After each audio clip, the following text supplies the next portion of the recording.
Hey guys, this is Anthony from the Xbox Boomer channel, and welcome to episode 8 of the Xbox Boomer Project.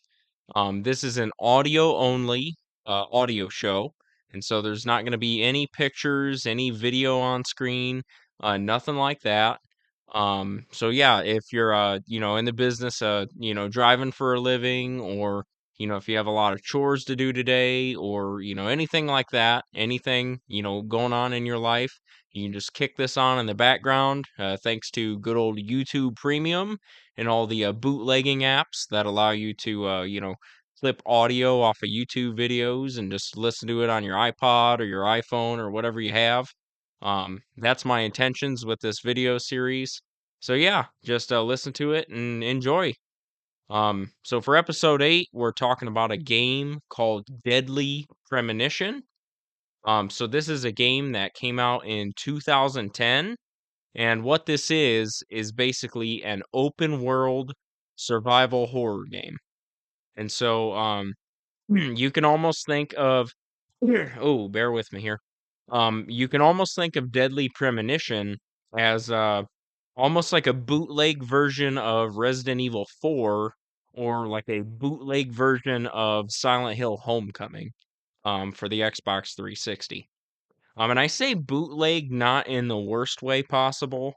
Um, Deadly Premonition definitely shines in some areas, and we'll get into all that here as we go. um, but yeah, it is a it's a very special horror game, but it's definitely a little on the low budget side, at least I feel, and it's definitely as time's gone on, it's gotten pretty dated. Um, but yeah, I just want to say off the bat here, this is a spoiler-free audio show or review. So my intentions are that, if you're interested in this game, you can just, go buy it after this and play it and see the ending of the game for yourself. So I'm not gonna spoil anything major, but I am gonna go pretty in depth with this game, because I did spend a lot of time with it, and I have gotten to know it really well. Um, but yeah, I just, I hate when I'm listening to a really good audio show. I was just telling my wife about this earlier today. You find a great video game podcast and you're listening to it and they're telling you all about the game. And then out of nowhere, they're like, oh, and that's why the final boss is the guy from the beginning of the game. And it's like, shut up, dude. Shut your freaking pie hole. I don't wanna hear about it. I haven't played the damn game. It pisses me off. It's like, I don't know. I don't know who some of these videos and these podcasts are made for, because I'm making this for people who play Xbox. I'm hoping that if you listen to this and, if you think this game is good, by the end of this podcast, maybe you'll borrow it from a friend, or maybe you'll buy it and you'll actually play it yourself. So yeah, that's my intentions, is to keep this user friendly so that you guys, don't get pissed off at me for saying, oh, here's the hidden boss in the blah, blah, blah." I'm not gonna do that to you. So rest assured. Um, but yeah, so we're just gonna shoot right into it.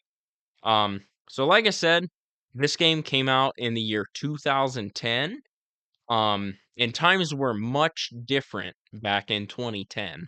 I know some of you guys, a lot of gamers nowadays, your little Zoomer boomers running around, you're real young, Gen Z and Gen Alpha and whatever. And that's fine. You could go back and enjoy lots of these old games and still have a great time with them. But you have to understand, because back in 2010, I mean, I was in the front line of the Xbox 360 army, going to war against the PlayStation 3 fanboys. And this game, Deadly Premonition, flew by under the radar, because in 2010, if you guys know even a little bit about video game culture, you'll have to kind of understand this. In 2010, we had, Red Dead Redemption came out for the 360 and the PS3, Halo Reach, which, that game was like a blockbuster freaking smash hit with everybody. BioShock 2 came out, great sequel to a horror game on the 360 and the PS3. You had games like Assassin's Creed Brotherhood, Fallout New Vegas, Battlefield Bad Company 2, which was a freaking, oh man, I missed the freaking hell out of that game. And you even had other good horror games coming out, like Alan Wake for the Xbox 360. And so, Deadly Premonition, compared to some of those games, and I'm specifically going to focus in on Alan Wake as an example. Alan Wake at the time, I mean, it was a phenomenal single player experience. It had wonderful graphics for the time period of, 2010, and it was a butter smooth game, you know. And Deadly Premonition comes out, and just as a little, quick note for you, this game is smooth as a monkey's ass. I mean, it's really it's got some flaws, and it doesn't mean it's a terrible game, okay? And we're going to talk lots about it because I've got a lot to share about this game. Um, but just understand that there were several AAA titles coming out back then. So not everybody got a chance to play Deadly Premonition when it was first coming out. Um, as for my memories, I tried to think real hard of what I knew back then about Deadly Premonition. And as far as I can remember, everybody, at back in those days, we were all getting on Xbox Live, every single day, talking in party chat about new games and new products and, everything Xbox related. And I didn't know one damn person in the whole school, the whole town, the whole community that owned or played Deadly Premonition. It just was not a very popular game back then.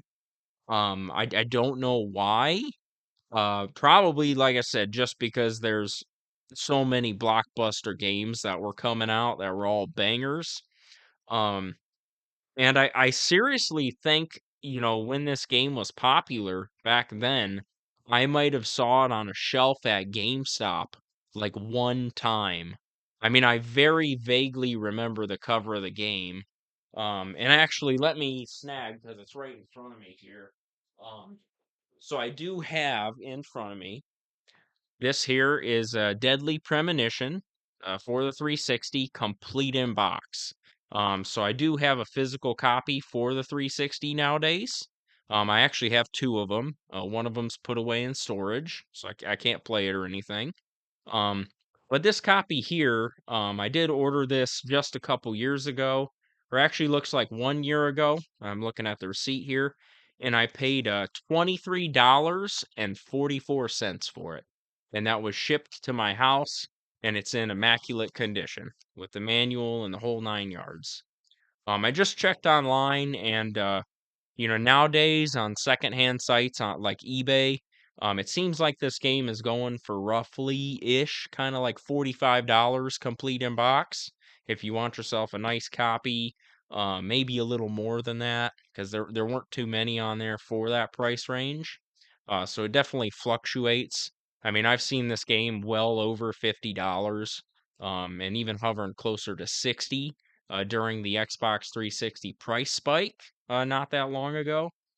And I just wanted to grab this case because, when you see the case, if you're looking at your local game store and you come across this or flea market, um, kind of has a woman, it looks like, and she's screaming on half the case, and her eyes are bandaged.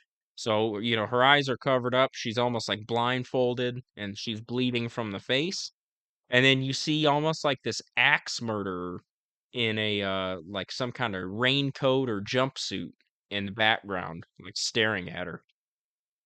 And it looks like a very serious horror game. I mean, it looks like a contender that could, go toe to toe with one of your Silent Hill titles or your Resident Evils, something along those lines. And I'll say, that can be very deceiving, and I'm gonna get into it here as I, get deeper into this game and give you some examples. But this game really, in a way, was a mixed bag for me. I mean, it is, for collector's sake, this game does seem pretty collectible. Seems that there's a lot of people looking for Deadly Premonition right now, and especially the other versions of it. And we'll get into that here. But yeah, I did actually finish the game in full, the main storyline, and I just beat it on September 29th of this year, 2024, as this is being recorded. And I mean, it was a slog to get through this game. Um, I mean, it probably took me a month of playing this game off and on, all through September, and I finally beat it before the month ended. Um, and yeah, so I guess we'll scratch a little deeper here. Um, but I remember my first exposure really to this game before I even remember really seeing it in a GameStop or anything. Um, I did see a clip online. For a long time, there was a clip of Deadly Premonition going around the internet, and it had quite a bit of views. And I'm sure you could probably find the video or, copycat video of it on YouTube.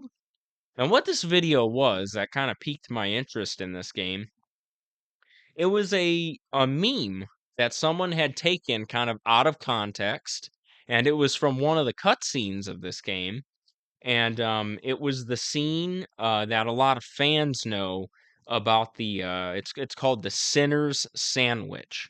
And if you Google that, I bet you if you type it in Google or YouTube, just like Deadly Premonition, the Sinner's Sandwich, or sandwich diner scene, you'll find it. You'll find the damn thing, and it'll throw you through a loop. I mean, it'll make your head spin because this game is probably not the serious horror game that you might be expecting it to be. Um, so what the Sinner's Sandwich scene is, kind of summarized, is that this kind of like crippled gentleman who looks very evil and like maybe, nefarious, he comes in to this diner and he's talking to this, police officer girl, and who we'll talk about later, and this FBI agent. And he basically says this, paralyzed man in the wheelchair. He through his interpreter tells the FBI agent, "You gotta try this sandwich, dude. You gotta try it. It's just so good." And the FBI agent says pretty much like, "Wow, I'd love to try the sandwich that you ordered." And he gets it, and it is I'm not bullshitting you here. It is a turkey, strawberry jam, and cereal sandwich. And that's the whole scene. It's just like these really exaggerated expressions, like facial expressions and like voice expressions. And it's just this really cringy interaction at a diner of this guy in a wheelchair using an interpreter to order like this turkey, strawberry jelly or jam and cereal sandwich for an FBI agent. And if you go just out of curiosity, if you punch that into Google or YouTube or your butt tube or whatever, um, it's gonna be cringe. I mean, this game, I seriously, I couldn't figure out if they were screwing with me or not. The game developers, I couldn't figure out if they made this game in like a serious tone or if they were like trolling the people who are playing this game. I thought about that quite a bit. And, I kind of came to the conclusion of both. I think that I can't prove this for sure. This is pure speculation. I've looked up a couple interviews of this game, of the game developers and things, and there's not really much out there. It doesn't seem that they're like, extremely vocal or, open about the kind of the making of Deadly Premonition. At least to me. Could be wrong, but I did a little digging, and there's a couple like 9-minute videos on YouTube of the game, one of the game developers talking a little bit, and I think they knew they had a low budget on this game, and even though they wanted to make like a Resident Evil quality horror game, I think they put some lighthearted moments in there. They knew they weren't playing with a full deck compared to, Alan Wake and BioShock 2. And I think they just pretty much said, like, what the hell? Let's slap a damn turkey and strawberry jelly sandwich in here and let's put some cringy dialogue. I mean, just like I think about back in the day, if you guys are Resident Evil fans, you'll know what I'm talking about. There was this popular scene in the first Resident Evil game, and it's really cringy. It's like cringy as hell. Like all your diehard Resident Evil fans will know about it. And it's basically where one of the characters, Jill, almost gets smashed by a room that is like caving in on itself, and she gets rescued at the last moment by this guy named Barry. And Barry, after he rescues her, they're just standing awkwardly out in the hallway, and he goes, "Huh, you could have been a Jill sandwich." And it's just like the cringiest like voice acting I've ever heard in my life. And I'm pretty sure that's what they were kind of doing in this game. I think they were kind of making a damn, hacky sack joke about, like just the cringy dialogue in some of those early horror games. And I think, I mean, I'm not positive. I mean, maybe it is just bad game design and I'm mistaking it for something intentional, but I think they were trying to be funny. And I'll say there was a couple times because, my wife watched me play this entire game, front to back and beginning to end. And, we cracked up quite a few times together at just how ridiculous this damn game was. I mean, it does not take itself too seriously.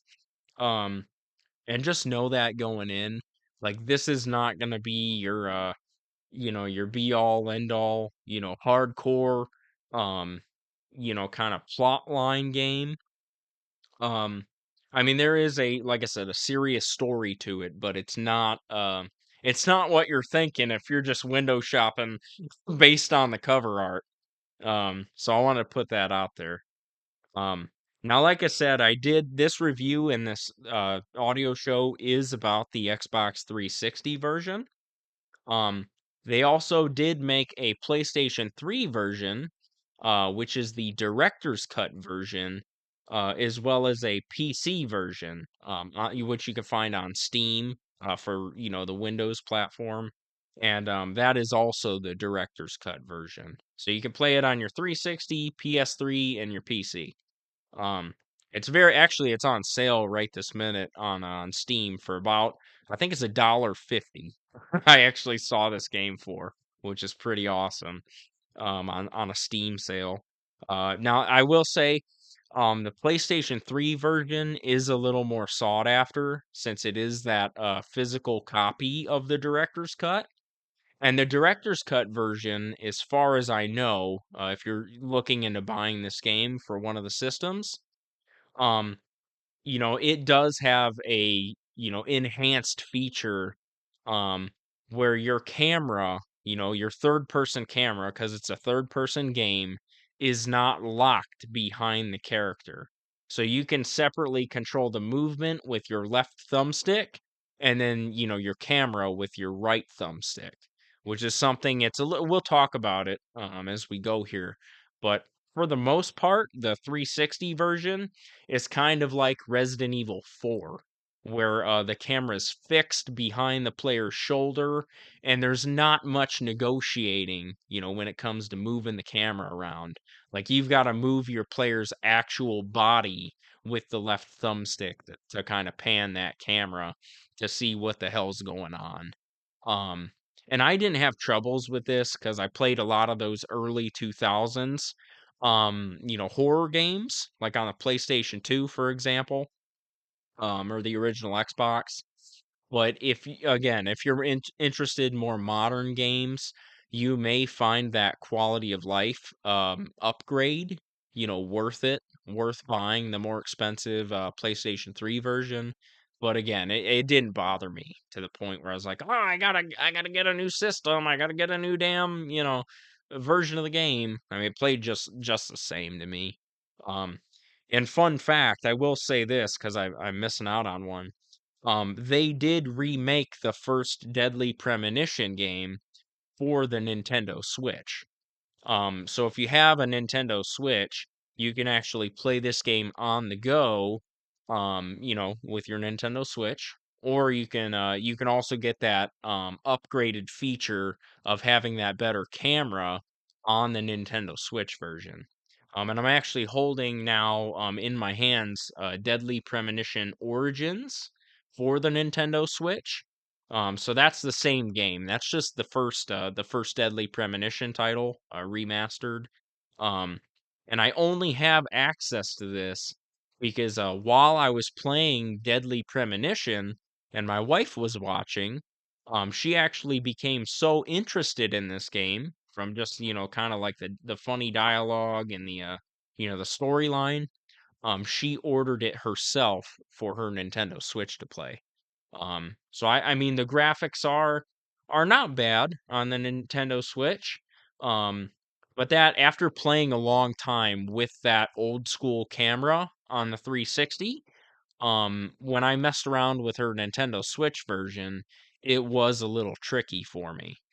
So it definitely can shake things up a little bit. If you swap between the versions. So just know that going in. There's a couple different versions of this game. Um, Now, like I said, this game is a third-person shooter, first and foremost, horror game, and there's lots of puzzle solving, and there's melee combat also kind of infused in that. So this game is a lot of different things. Like I said, it's open world, it's a survival horror game, third person shooter. I mean, it's kind of a jumble. I mean, just a ton of different. They were going in every damn direction they could while they were making this one. Um, Now when you start um, this game, I mean, you're gonna pop this damn thing in if you can borrow this from a buddy, or if you can, maybe you hop on your little downloading site and you download this from whoever Harry Potter 269 or whatever you're you know doing to get a hold of this damn game. Um, when you start that game, it has one of the weirdest introductions that I've ever seen in a video game. I mean, you're gonna see how damn weird this game is right off the bat. It basically starts where you're kind of in this limbo realm. So you start it, as a third person character, and you're walking around. You're this guy in a suit, like a business suit, and you're walking around kind of this like it's like a purgatory realm, and there's two of these angel children sitting in chairs whispering to each other. And the game doesn't tell you any controls. There's no objective on your screen. There's no like mini map or like any like compass arrow like in Call of Duty like telling you where to go. And you're just kind of stuck in this room with these angel babies who are like whispering to each other. So you go up to them, you click the A button to see if anything happens. And these kids just go, "Just a moment. I'll need just another moment." And you're looking at yourself like, "What the hell?" There's some other items in this room, but not much. There's like a little mannequin that you can interact with the A button, and your character might say a little observation in the text box in the corner. It might say like, "Oh, hey, look, a mannequin," or like, "Hey, look, a clock on the table." And you're just walking around this like purgatory room, and all the doors are locked. You can't open them, can't exit, and the game literally makes you sit there for no other reason but to like piss on your head, for like 5 minutes before the damn game started. And truthfully, maybe it's a little shorter than that. Maybe it's like 3 minutes or something like that. I mean, I didn't time it, but like when you start this game, I don't understand what the point of that is. I mean, you're given no context, no cutscene, no nothing, and you just you just pop in there and you have to wait. And eventually, these kids, they allow you to start the game. These little angel babies. And so I don't understand what they were going for with that. The game developers. But you'll see exactly what I mean when you pop this damn thing in your Xbox. Um, but so once the game actually starts, like once you get a cutscene or some background info or something, you're going to be introduced to the main character of the game. This is who you're going to play as a majority of the time. Um, and that is FBI agent Francis York Morgan. And now a lot of people call him York throughout the game. That's his preferred name. That's kind of his nickname that he's trying to, kind of build up his reputation with. So we're just gonna call him York, for the rest of this review. But yeah, just know, you play as Francis York Morgan, an FBI agent. And so York is driving around in the middle of a rainstorm. It's a thunderstorm. It's, bitter storm conditions. And he's driving on almost like a remote highway off in the boonies somewhere, in a forest. And he's talking on the phone to somebody. We don't really know who he's talking to, but they're talking about Tom and Jerry, like, the mouse and the cat show. And the cell phone goes dead, and York basically, closes it and hangs up, and he's smoking a cigarette, and he's not really paying attention to what's going on, because he's thinking about this case that he's trying to solve. And basically, he's going through as he's trying to smoke this cigarette and he's driving at the same time. He's also going through his case file and kind of all the clues that he's gathered so far. And what we're kind of told is that Agent York is traveling to a kind of, way off in the middle of nowhere rural town, to solve a murder. Um, and that murder is a woman I call Boob Lady, Snake Boob Lady, because in the beginning cutscene of one of the first missions, she has a snake crawling on her boobs, so that's kind of why I gave her that nickname. Um, but yeah, it's a girl named Anna. And Anna basically is a resident of the town Greenvale, and she was murdered and pinned to a tree in the forest. And these two boys who were playing in the forest found her dead into this tree. And so that's where Agent, Francis York Morgan was called in, to do some investigating and find out who killed her. Um, Now, these boys that I've referenced, who do find the dead girl Anna in the forest before York gets there, they do happen to look the exact same as the two angel babies, who were making you wait in that beginning purgatory stage of the game.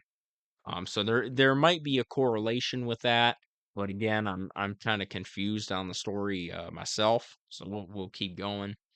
Um, but we basically we find out that the only clues really to this murder of Anna, um, are these red seeds that Francis Morgan has collected, in this bag that he carries around with him. And so we know that something with these murders has to do with some of these seeds. And other than that, we're just trying to find connections, to Anna and kind of recover some of those events, um, that we don't know, have taken place before she was killed. And so, York's thinking about all this in the car while driving in the thunderstorm. He's trying to kind of, gather some thoughts of, what he's going to do first in his investigation. And out of nowhere, he sees a man in a red raincoat in the middle of the road, and he swerves his car to avoid hitting him, and boom, he flies off the road down into the ditch, and his car is, beat to all hell, and it's broken, not going to get out anywhere anytime soon, and he's stuck in the middle of the forest. And that's where the game gives control for the first time to you, the player. Um, So yeah, you start this game and your car's crashed all to hell in the forest, and it pretty much just throws you in there. So all you know is that you're an FBI agent, on the case. You're trying to solve murders. You've had a history of solving murders and being successful, and this is just business as usual for York. Um, Now, when you start, it's very hard to explain, especially if you never played this before. Um, but the first section where you're gonna get control of Agent York, it's gonna be one of the zombie killing sections, or that's kind of what I'm nicknaming these areas as. Um, and really, what I mean by that is that you're gonna be introduced to the main enemies of this game very early on after the first set of cutscenes. Um, and you're really gonna just be thrown into a lot of the action. Um, and it doesn't, I guess one of the main problems I have with Deadly Premonition is that it doesn't really explain much until much later in the game.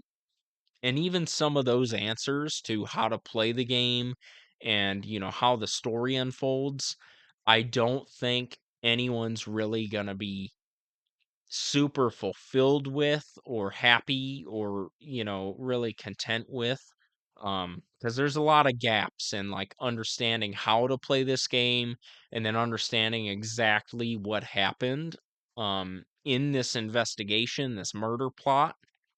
Um but yeah, so right off the bat, without any explanation, you're walking through the forest, away from your crashed car, and you're kind of following this man in the red raincoat. And while you're following him, you're gonna come across several of, I mean, I call them zombies, because that's the best way I can explain them. But they're really these shadow people. And if you played the game Alan Wake by chance, it's kind of similar to those shadow people. They are a kind of like a possessed human, that they have just like a dark coloring to them. They're very like an evil presence is kind of hovering around them, and you can tell just something's not right. Like they're demonic beings. And York right away, being an FBI agent, he knows that these are hostile enemies and they're out to get them. So that's something you're gonna have to handle right off the get. Um, but it just, like I said, it bothers the hell out of me that they don't really explain these shadow people, or why they're there or where they came from.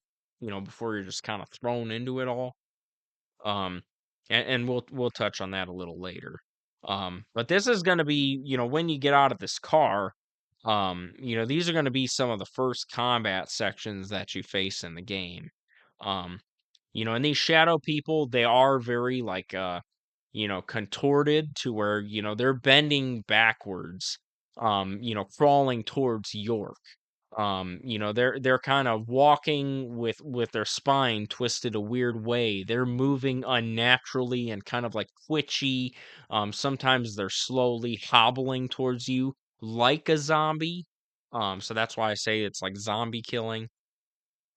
Um, and you're gonna have a variety of things right away at your disposal to kind of face these shadow demons or these shadow people and kill them. And so, Agent York, right away, you're going to be introduced to firearms. Um, you do have a pistol with unlimited ammo, that Agent York is going to have on him at all times in this game. And we'll get into some of the inventory stuff here shortly. Um, but you're also going to see in the very beginning of this game plenty of disposable melee weapons. So one of these is going to be the mission knife, and it's a small, relatively small combat knife, like you'd buy at Walmart behind the gun counter or something. And you can use these to attack enemies, or you can use these to like break open crates to find different things. And like I said, we'll get into that. Um, but you'll also find other disposable items like golf clubs throughout this game, that have limited amounts of use. and the durability will kind of whittle away as you hit enemies and as you break boxes and things in your path. Um, you'll get access to things like pipes and just a variety of different melee weapons. There's no shortage of those in this game. Um, but I will admit to you out the get, um, I really didn't use melee weapons against any of the enemies in this game. For the most part, you have that unlimited ammo handgun, and so, the point of using a melee weapon is kind of useless. I mean, pretty much every time in this game, a gun is going to be, getting close and taking the risk of getting hit by the shadow people. Because these suckers will drain your health like nothing. I mean, even in the beginning of the game, they could put a damn beat down on you, really easy. And so, you kind of want to keep your distance from these shadow monsters the whole game. Um, so kind of with the firearms, how the combat's going to work. Um, the standard control scheme is that you're going to press your right trigger down. One of your trigger buttons on the your controller, and while you're holding that, you're gonna either tap or hold the A button to fire your gun, depending on which gun you have, because there are different guns. And so it's very, very similar to Resident Evil 4 on the GameCube. If you've ever played the initial release of Resident Evil 4, I think it was like 2005 maybe, for the GameCube, it's almost the same control scheme as that. There's no walking while you're aiming and shooting. Um, it's all stationary combat for the most part. Your character's got to stop, you got to aim, then you got to hit a different button while holding that aiming that right trigger, and then you can fire your gun. um, there is a reload, so you can reload, mid magazine or after your engagements, with the B button. So you just you aim down your gun with the right trigger, and then you can tap that B button on your controller, and York will put in a fresh magazine, and you'll be topped off. And I believe the starter handgun, I want to say, holds 16 rounds, if I'm not mistaken. So at first, that's quite a bit of ammo, because the enemies are relatively weak. But obviously, the game gets harder as you go on, and so you're gonna have to change up your tactics the further you get in this game. Um, Now you do have a flashlight that can be activated almost at any time in this game, because this is a dark game. It can be, during the nighttime sections. Um, it's a very dark game. I mean, there's no getting around it. It's a very creepy atmosphere, and I think they did that intentionally. So it's especially pretty much all of the combat sequences of this game, with a couple exceptions, are going to be in a dim, dark, kind of murky environment. Um, but you do have more than one gun at a time. Eventually, I mean, it's going to take you a little while to get there and figure things out. Um, but you can use the D-pad at any time to switch between, your melee weapons, your guns, pretty much anything you have as a weapon. Rifles or handgun, pipe, you name it. Um, and then of course, if you do hit the start button, it's a very weird pause screen in this game. Um, you're gonna see kind of like a really weird, almost like a set with a bunch of props in it when you hit the start button. So you're gonna see like a giant, almost like a cuckoo clock. You're gonna see like a deer head on the wall, like a mounted head, and a table with like a handgun on it and a first aid kit on it. I think, and when you navigate the pause a menu with your D-pad, you'll kind of select different items within this like little stage set that they have in the pause menu. So it's almost like a 3D pause menu with a bunch of props in it that will, it'll switch between when you pause the game. And we'll get into some of that here shortly.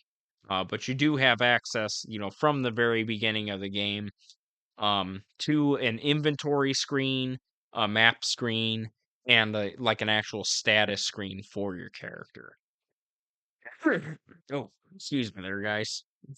Every freaking podcast or audio show I do, my throat always kills me.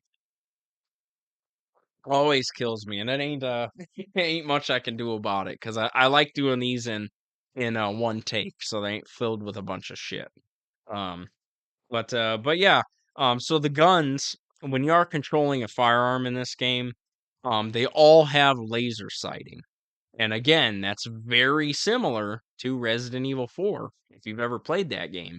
And so that's why I can't help, just because of the movement and the combat and kind of the environment, and the time period this game was made, I can't help but to just keep comparing it to a bootleg version of Resident Evil 4. I mean, that's just what jumps into my mind every time I play this freaking game.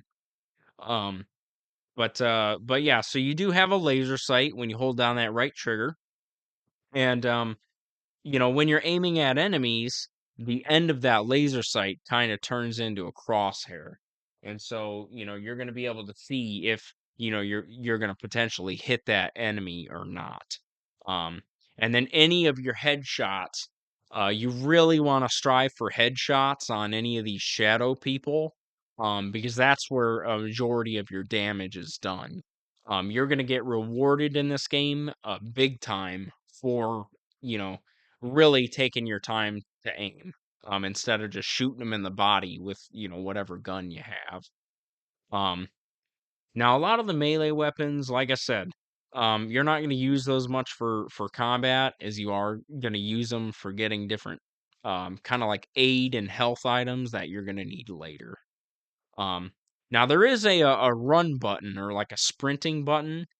So when you are controlling York, if you hold down the X button, you could run like hell. And you're really gonna need to kind of master that.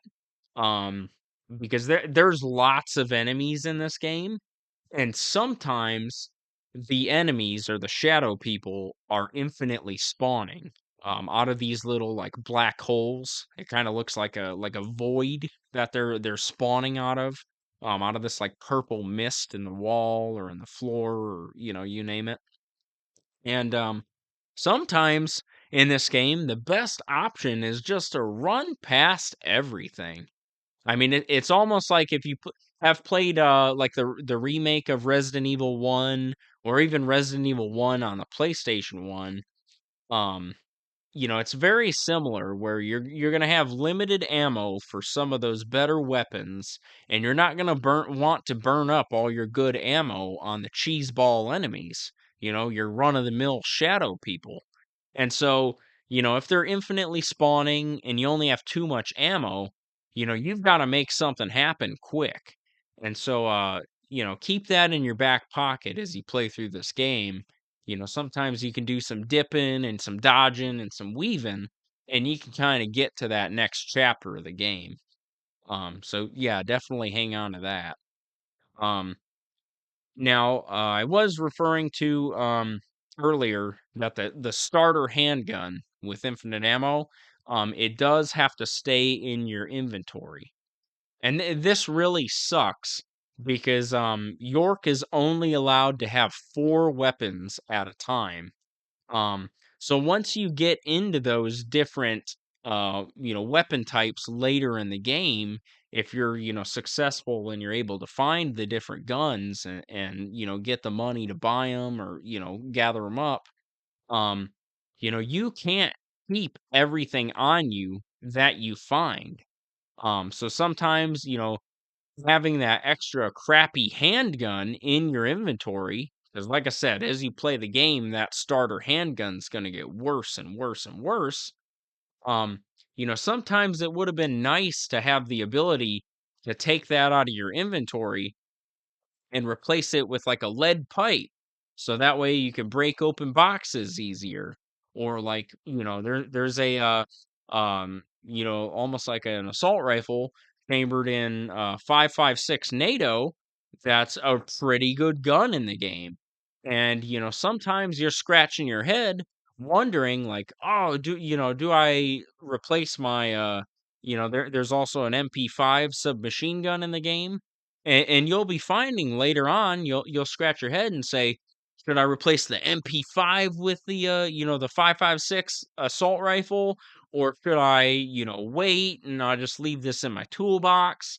And it really makes you juggle stuff, and it puts a huge emphasis on inventory management. And it's a really big pain. I mean, in a lot of ways. Um, Now I will say with the weapons, I did not find all of the weapons in this game. There are several more weapons that I know of. I know there's a revolver I wasn't able to get a hold of during my playthrough. I know that because I looked up help with a boss fight later on in the game, and the guy who beat the boss was shooting the boss with a revolver to kill the boss. And I was thinking to myself, I'm like, what the hell, man? I'm stuck. I'm getting my ass beat sideways by this boss, up, down, and center.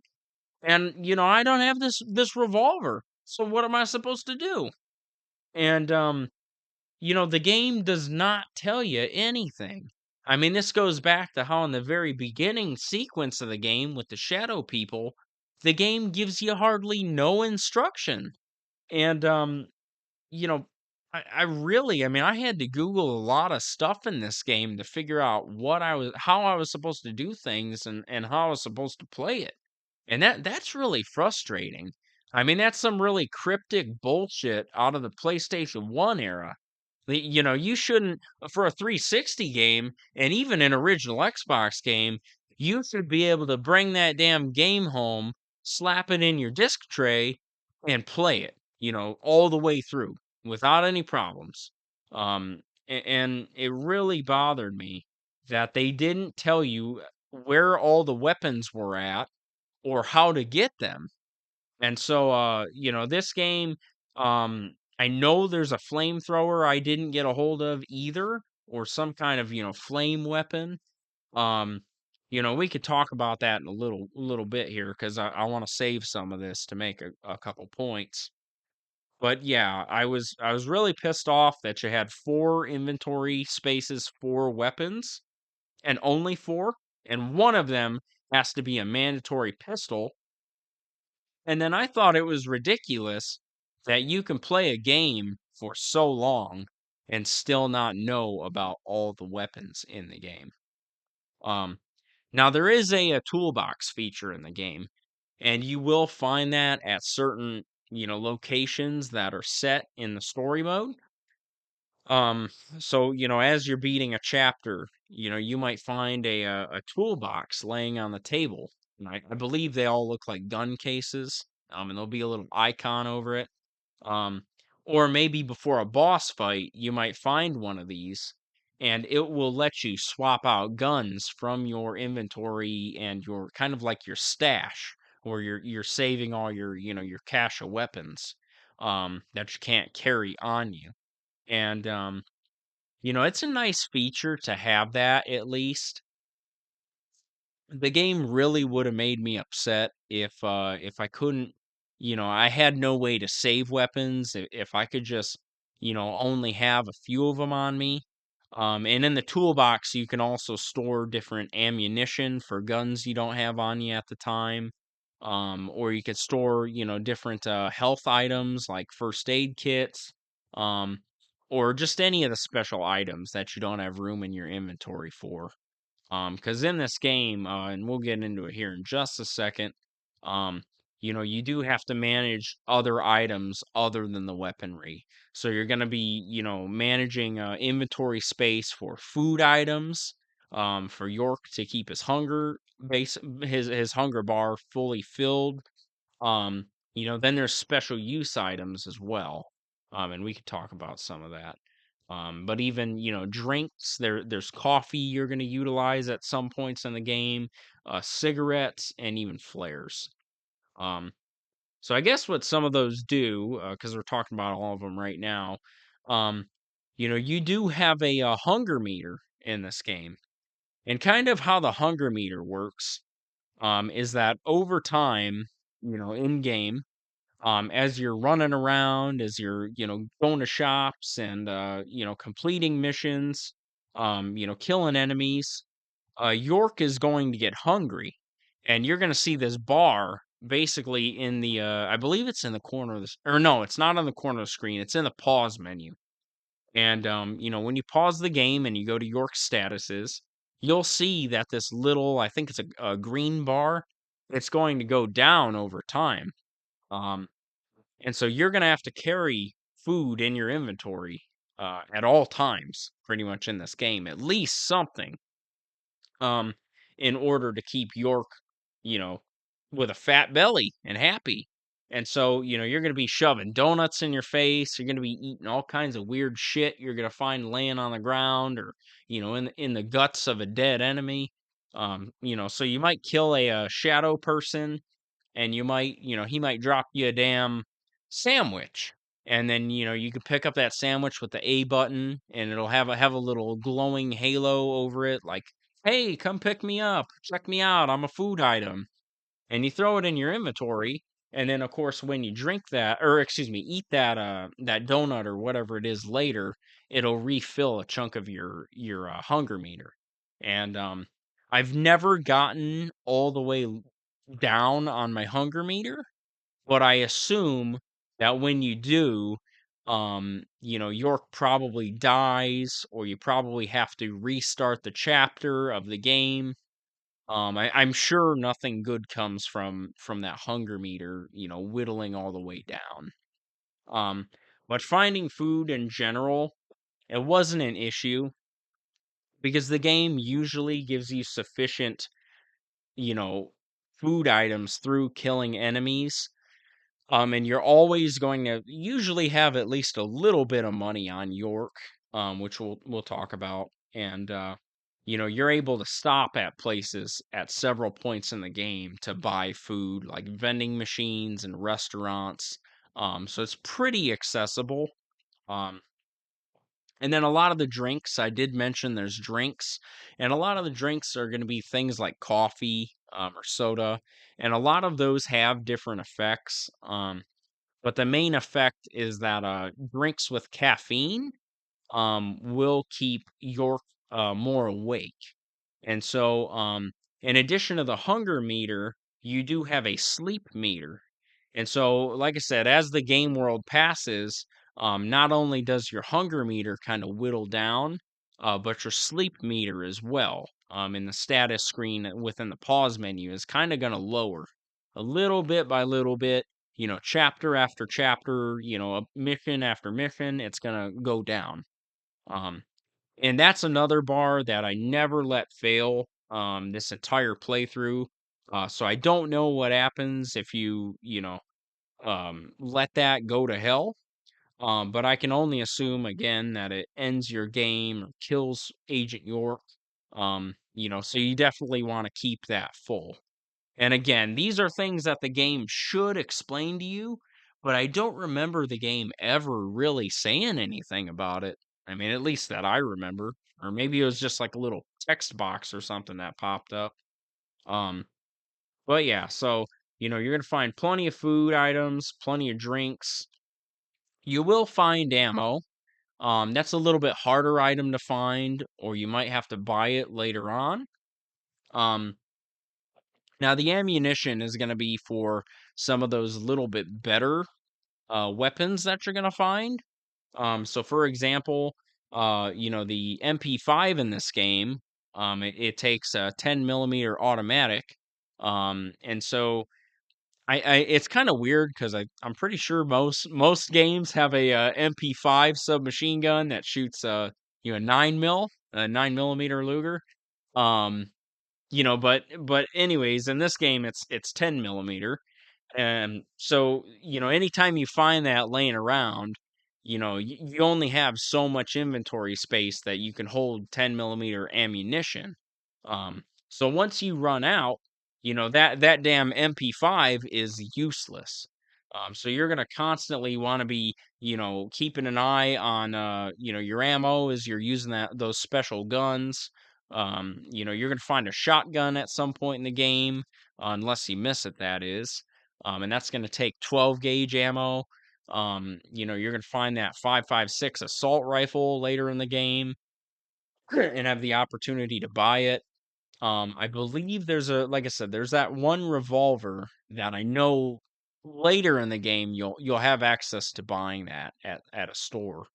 Um, but yeah, you're gonna want to keep an eye on your ammunition count because it's very easy in some sections of the game to burn through it.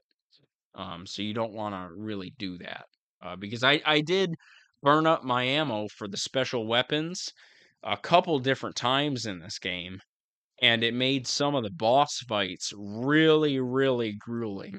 Um, so you don't want to be running around late in the game with that shitty infinite ammo pistol and just trying to kill bosses with it.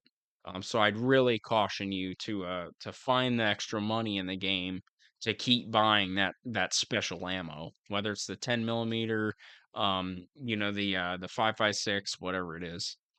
Um, Now some of those special items, um, I did want to mention just a couple of those because there's a variety. Like I seen online, there's even a weather doll that a lot of people find through one of the side missions. And if you played this game before, I've never found that weather doll. But that is an item I do believe that allows the player to change the weather in the game. So there's a couple weird and wonky items that have special uses, like that you can find. But some of the more common ones that you're gonna want to know about. I wanted to mention that there's cigarettes in the game, and at first I collected a lot of these cigarettes, and I couldn't figure out what the hell they were for. And these cigarettes are actually super important, and you want to have a couple of these on you at all times if you're running through the story mode, um, because they do progress the in-game clock um, to move faster. So the in-game clock is very slow. I would say maybe one in-game minute passes for every 10 seconds or so in real life.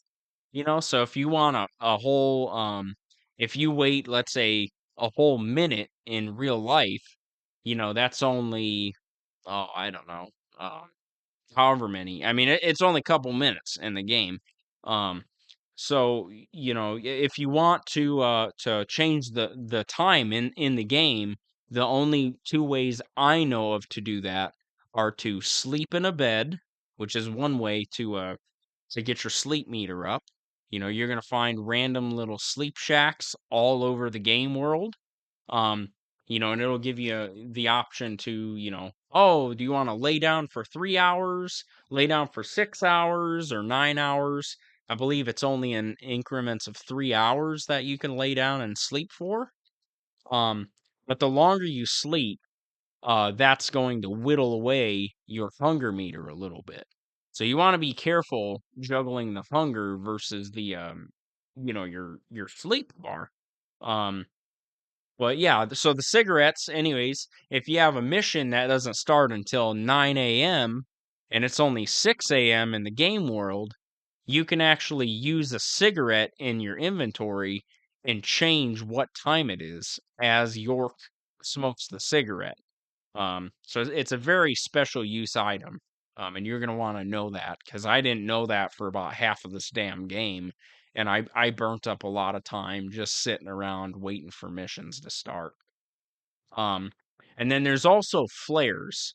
And they look like pretty much like a standard road flare, or an emergency flare. And if you ever run out of fuel in your car, in this game, or break your car, because there's a lot of driving in this game, believe it or not, even though it's a horror game. if you use the flare, the game will send you a backup car. So that way you don't have to run around and be stranded without a vehicle. And that can come in handy if you kind of screw yourself. Because we'll talk a little bit later, but you do have to get gas for your cars in this game at the gas station, and you can run out of gas. Um, but thankfully, I mean, I messed around with the flare system a little bit in this game, but I never had to use it. I found this game was pretty lenient on some things, but it will not hesitate to beat your ass on some of the combat related stuff or like the timing. Um, so it's really, like I said, this game is a mixed bag all over the place. Um, Now the clock in the world, I want to go back to that for just a second. Oh, um, so the events do have, when you go from mission to mission, let's say you complete the first mission of the game, you might talk to a different character in the game world, and they'll say, hey, it's 9 a.m. right now. Meet me at the diner at 11 a.m. And, the game will just give you control of York. And, like I said, you'll either have to wait in real life minutes for the mission to start if you get to the diner too early, or I just want to reiterate, you can sleep in a bed or smoke one of those cigarettes or, go to the store and buy cigarettes so that York can smoke them. And you'll be able to start those missions a lot earlier. And that's like really, really important in this game. But I will say, some missions also have time limits. And so it might say, oh, meet me for the next mission at 9 a.m. at the diner. But if you're late, if you're not there at 10 a.m., just don't even bother showing up. And at first, I was running around the game world panicking, trying to get to all these different locations on time. Because it kind of feels like a time crunch sometimes, where the game, it's almost like a Dead Rising game. If you guys have played that for the 360, where you're always looking at your character's watch and kind of like, running around like, oh, am I gonna have time to go, beat this psychopath and make it back to the main story mission? Am I going to be able to do both missions without missing one? Because in Dead Rising, if you miss a story mission, you're screwed. There's no way to go, forward and complete that story mode. If you're not on time to those missions in Dead Rising, um, you know, good luck, buddy. You're gonna have to start the game over. But Deadly Premonition, thankfully, is much more forgiving in that way. Um, if you miss the time frame of a mission, you got there a little too late, or you left your Xbox running while you went for a Cheeto break or whatever, um, you can just sleep in a bed or, smoke a cigarette and come back the next day in the game at that time, and the mission will start, and it's not a big deal. So just know that in this game, you're running on your schedule. And even though the main characters and stuff will put a time crunch on you, it really doesn't mean anything. I mean, it's not a big deal. Um, but yeah. So there's that. Um, Now during that first zombie killing section with the shadow critters, um, you are going to be introduced to the raincoat killer. And so the man in the raincoat who York swerves the car to miss is actually kind of coming after York um, very early in the game. And you start to realize there's a connection with this character in the raincoat, and these murders going on around town. And so you don't really know who this person is, but you want to find out. And so that kind of sets up the premise of this game of when you're running through the woods after crashing your car in the beginning, and you're going to have a couple encounters with this quote unquote raincoat killer. And that's kind of going to be where you're going to start Agent York's investigation is trying to find this killer in the red raincoat. Um, Now the open world is gonna start after, when you complete that crashed car scene and then you do your first zombie killing section in the forest. The game is gonna go from a linear, like mission-based game, to an open world game. With all the different restaurants and the different like sub cities that you can visit in the game. Um, and in that cutscene, we're introduced to a couple characters after we kill some zombies and we get back on the highway after crashing that car. Um, so when Agent York gets back on the highway, and he walks up from the shoulder of the road pretty much, um, he sees basically that the sheriff's car is out there, and we're introduced to the sheriff of Greenville, I think it is the name of the town. And that's George. And George also has a deputy with him named Emily. And so, these are two really important characters in the game. So you'll probably hear those names a couple times as you're going through and as we're talking about this.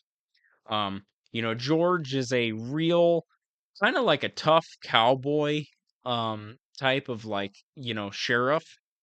He likes to be in control, and right away, when Agent York explains what he's doing in his town, George gives him quite a bit of pushback and attitude.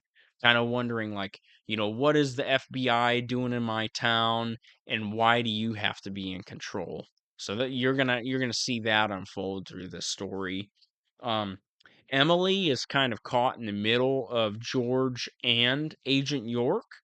Emily is kind of impartial to Agent York. She doesn't know really at first what she thinks about him, and Agent York does kind of take a liking to Emily right away, the sheriff's deputy. Um, but regardless of how all their relationships unfold and how they're gonna, get to know each other throughout the game, um, Emily and George are going to be two of your main partners in trying to catch this raincoat killer who's killing all these women in the forest in town. And so, like I said, you're going to hear from them quite a bit through your missions. Um, Now, there's a variety of characters within Deadly Premonition. And a lot of them do have pretty in-depth backstories. And they kind of play like an integral role of this little, rural community where all this crazy stuff is unfolding. These shadow people and all these murders. Um, Another person you're gonna meet pretty early on is named Harry. And he's another police officer or police deputy that works at the police station in town. And he's also a baker, so they reference his baking skills quite a bit in the game. And he bakes, edible food for the bar down the street. He kind of moonlights, at this bar after his shift as a police officer in town.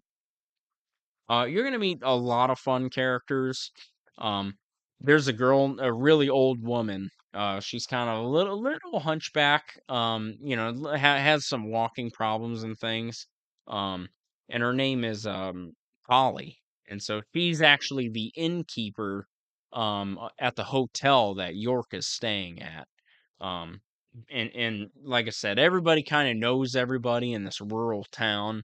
Um, so you're going to be able to kind of cross check a lot of people's backstories, because pretty much everybody is going to be a suspect in this game that you meet as you're trying to figure out who's killing all these young women in the woods.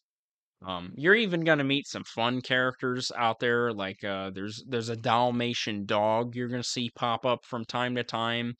And his name is Willie. And you're gonna see him all over town. I referenced already the two angel children who found the dead girl Anna. And their names are Isaac and Isaiah. And so you're gonna have a couple more interactions and trying to figure out what they saw when they came across the murdered girl. Um, many other people in the town are going to be suspects even. So anybody from like the gas station attendant to, the convenience store clerk you're going to meet. Um, you're going to meet people's family members and relatives. Um, you're going to meet a man even named Kaysen, who is a seed salesman. He sells saplings for little, like, personal gardens and plants and things like that.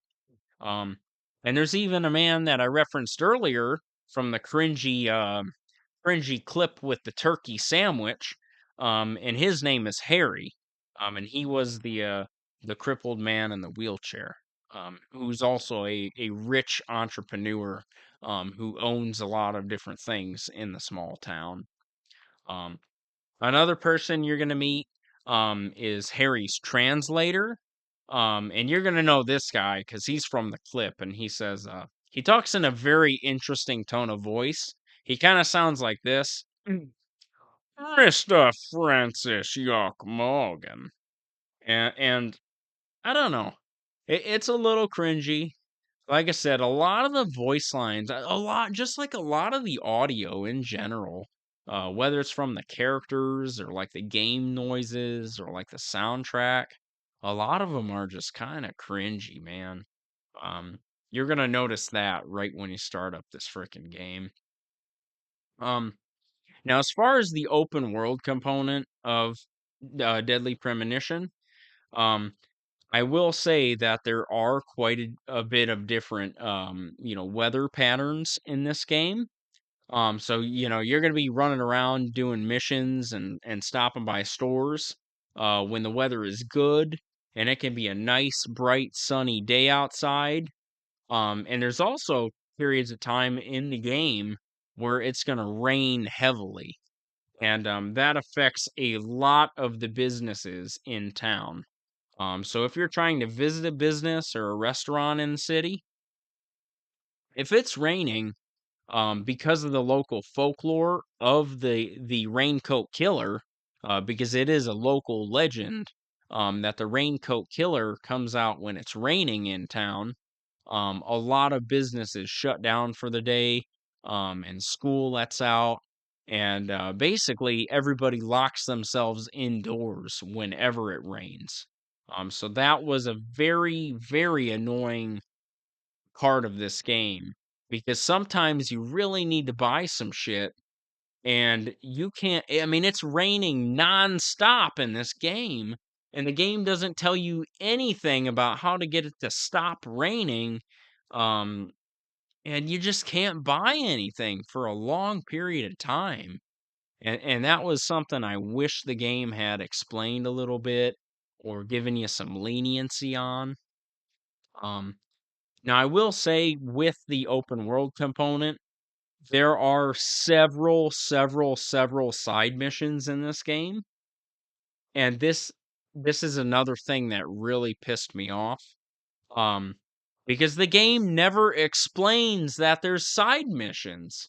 I mean, I had to find out basically from Google. I mean, you're gonna find random icons on your map, and this could be things like a picture of a dog bone, or a picture of a damn trading card, and you're gonna have to go discover by yourself with no explanation or reasoning or anything what the hell this stuff means. And I thought that was very unfair to the player. Like, there's not basic navigational help or assistance to figure out how to play the game. And I'm gonna tell you straight up, this whole damn game is this was a very long game. And I take my game choices very seriously nowadays because I don't have the time or the energy to play the amount of video games that I used to. I mean, I work my nuts off. I mean, a large majority of my life, and I ain't happy about it, but I do what I got to keep afloat, keep flying.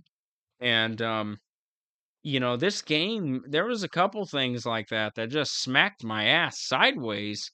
Um, because I mean, generally, when I start a big game like this, and a game I want to go in depth with, I want to complete all of the side missions and all of the little details and juicy notes and story missions that I can, so I can squeeze every drop of juice out of that game that I can.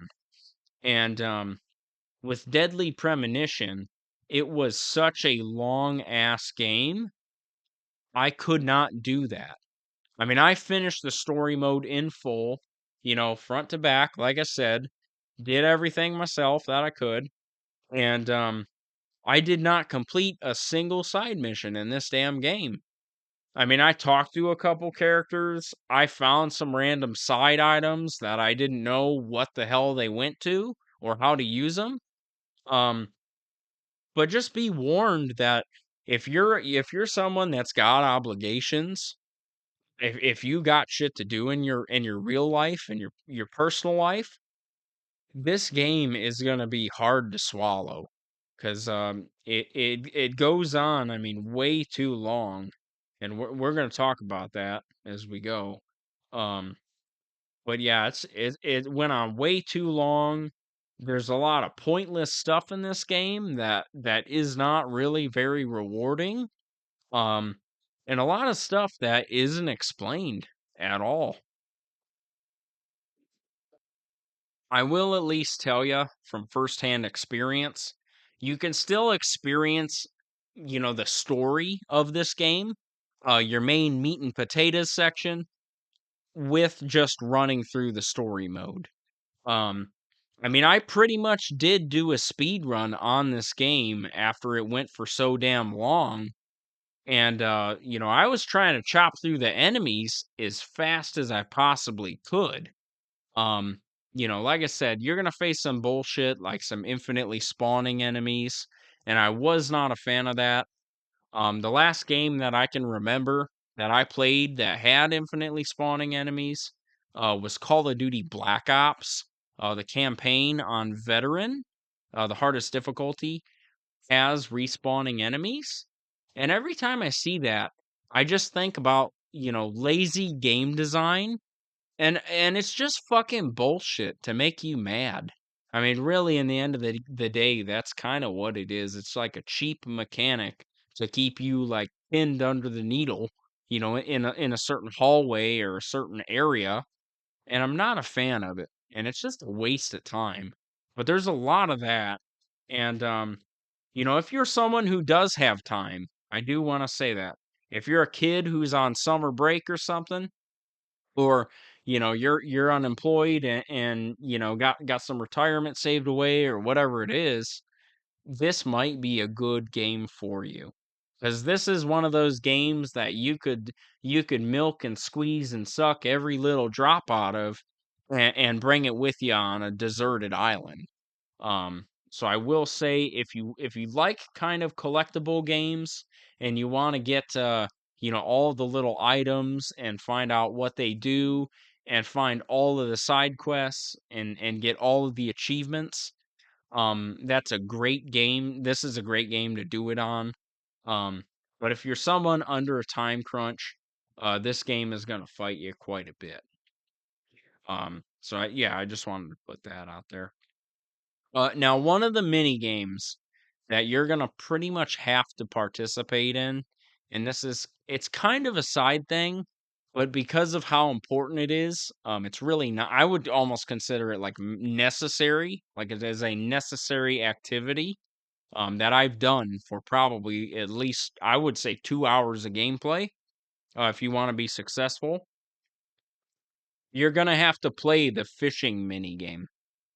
And so, what I mean by that, it's kind of vague.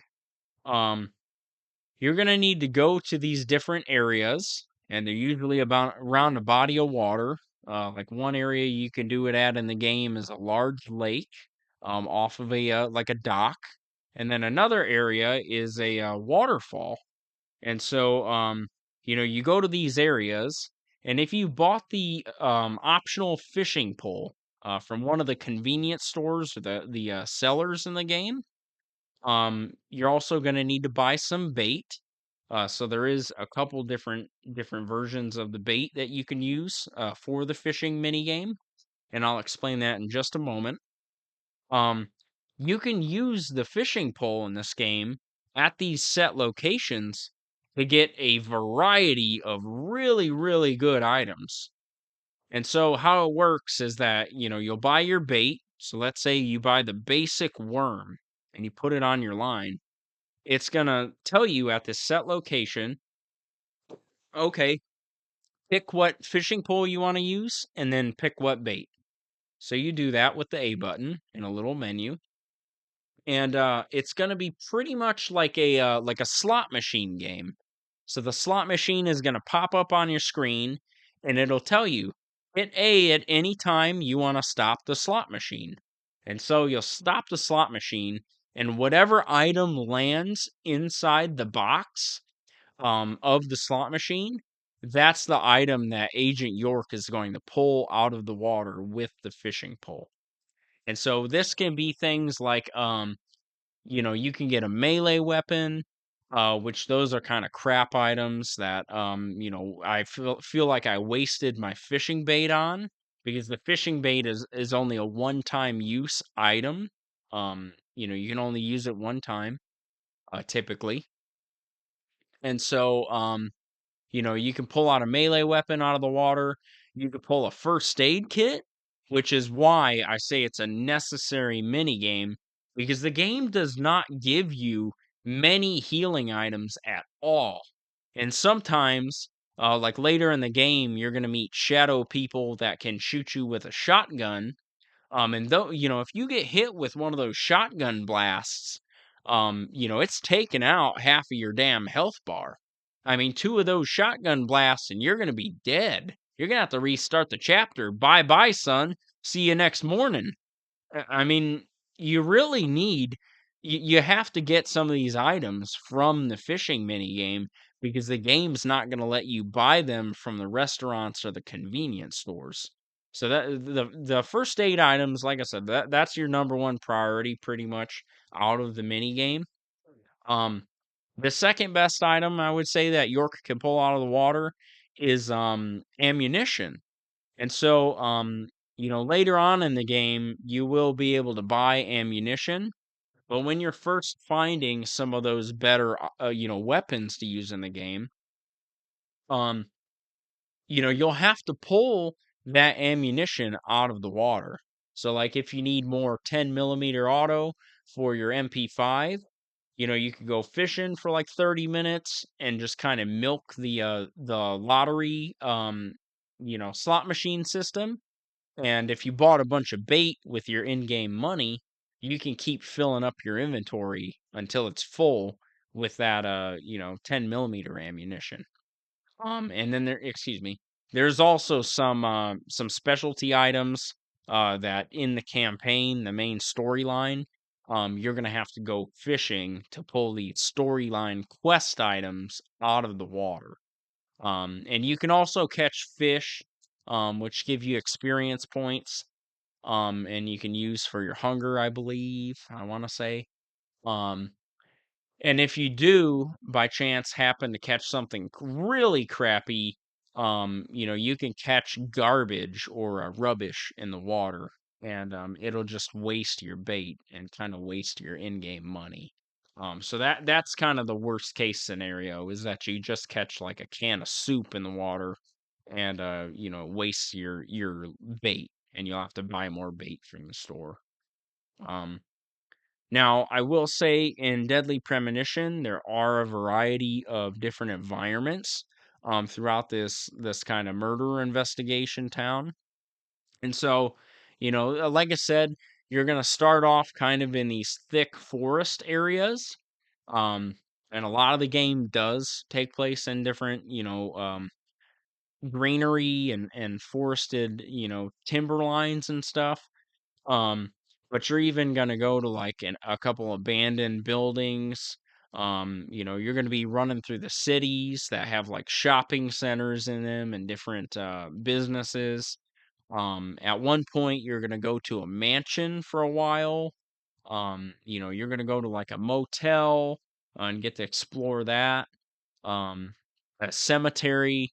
I mean, there's a lot of different areas within this small town. And as you explore, I mean, you'll start to see that this quote unquote small town really isn't that small as you play the game. Um, Now, something I've been holding off on talking to you about is the businesses and the storefronts in the game. Um, so, like I said, there's a bunch of different businesses that are scattered around on your map. Um, and so you're going to get to go and visit a lot of those for your missions. And then in between missions, you're going to be able to resupply, your different items at these stores, and you're going to be able to spend money there. Um, so one of these stores that you're going to visit a lot is called the Milk Barn, blah blah. And the Milk Barn is pretty much a convenience store where you can buy things like melee weapons. You can buy stuff like coffee there or food items. You can buy stuff like cookies and just kind of stock up. Um, you can go to a gas station and you can actually talk. You drive your car there and you can talk to the gas station attendant when you pull in. And you can even buy like gasoline with your in-game money. Because like I said earlier, you can run out of gasoline and you'll be forced to walk wherever you need to go, which is a pain in the balls. Um, so you're gonna want to pay for gasoline and keep an eye on that in the corner of your screen. It'll tell you a percentage of how much fuel you have. Um, and you can even do things like get a car wash, because in game, and we'll talk about this in a little bit, but you can damage the vehicles in game, and if you damage them enough, I believe you go to get a car wash, and that will repair your vehicle, if you pay for a car wash. Um, but yeah, I didn't have too much troubles with that in this game.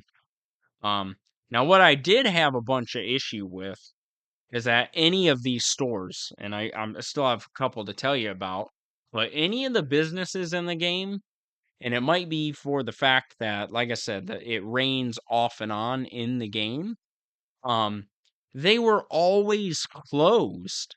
And so I was running through this damn game, and sometimes I needed to buy stuff. I needed to refill York cigarettes so I could pass the time in between missions, or I had to get York a coffee, or I was looking to buy a first aid kit because I only had a sliver of health left. And this damn game will piss you off because the stores close at like random times, and the game does not tell you when to come back when that store is going to be open. And so, it's just a guessing game that the game doesn't explain at all to you about when you can buy items and when you can't. And it'll make you mad because it'll say like, "Oh, the milk barn is closed right now. Come back later." And you'll see the guy who works behind the counter of the milk barn, like the NPC, just like walking around the sidewalk or like, driving his car down the street. And you'll think to yourself, you're like, what the hell are you doing, man? Get over here and sell me my damn coffee. I mean, it's very frustrating because this is a dynamic. I mean, I've sunk hours and hours and hours into Deadly Premonition, and I still don't understand how it works. I mean, it's just a damn shame because the timing in this game and the in-game clock is a pain in the ass. I mean, I really could have done without that.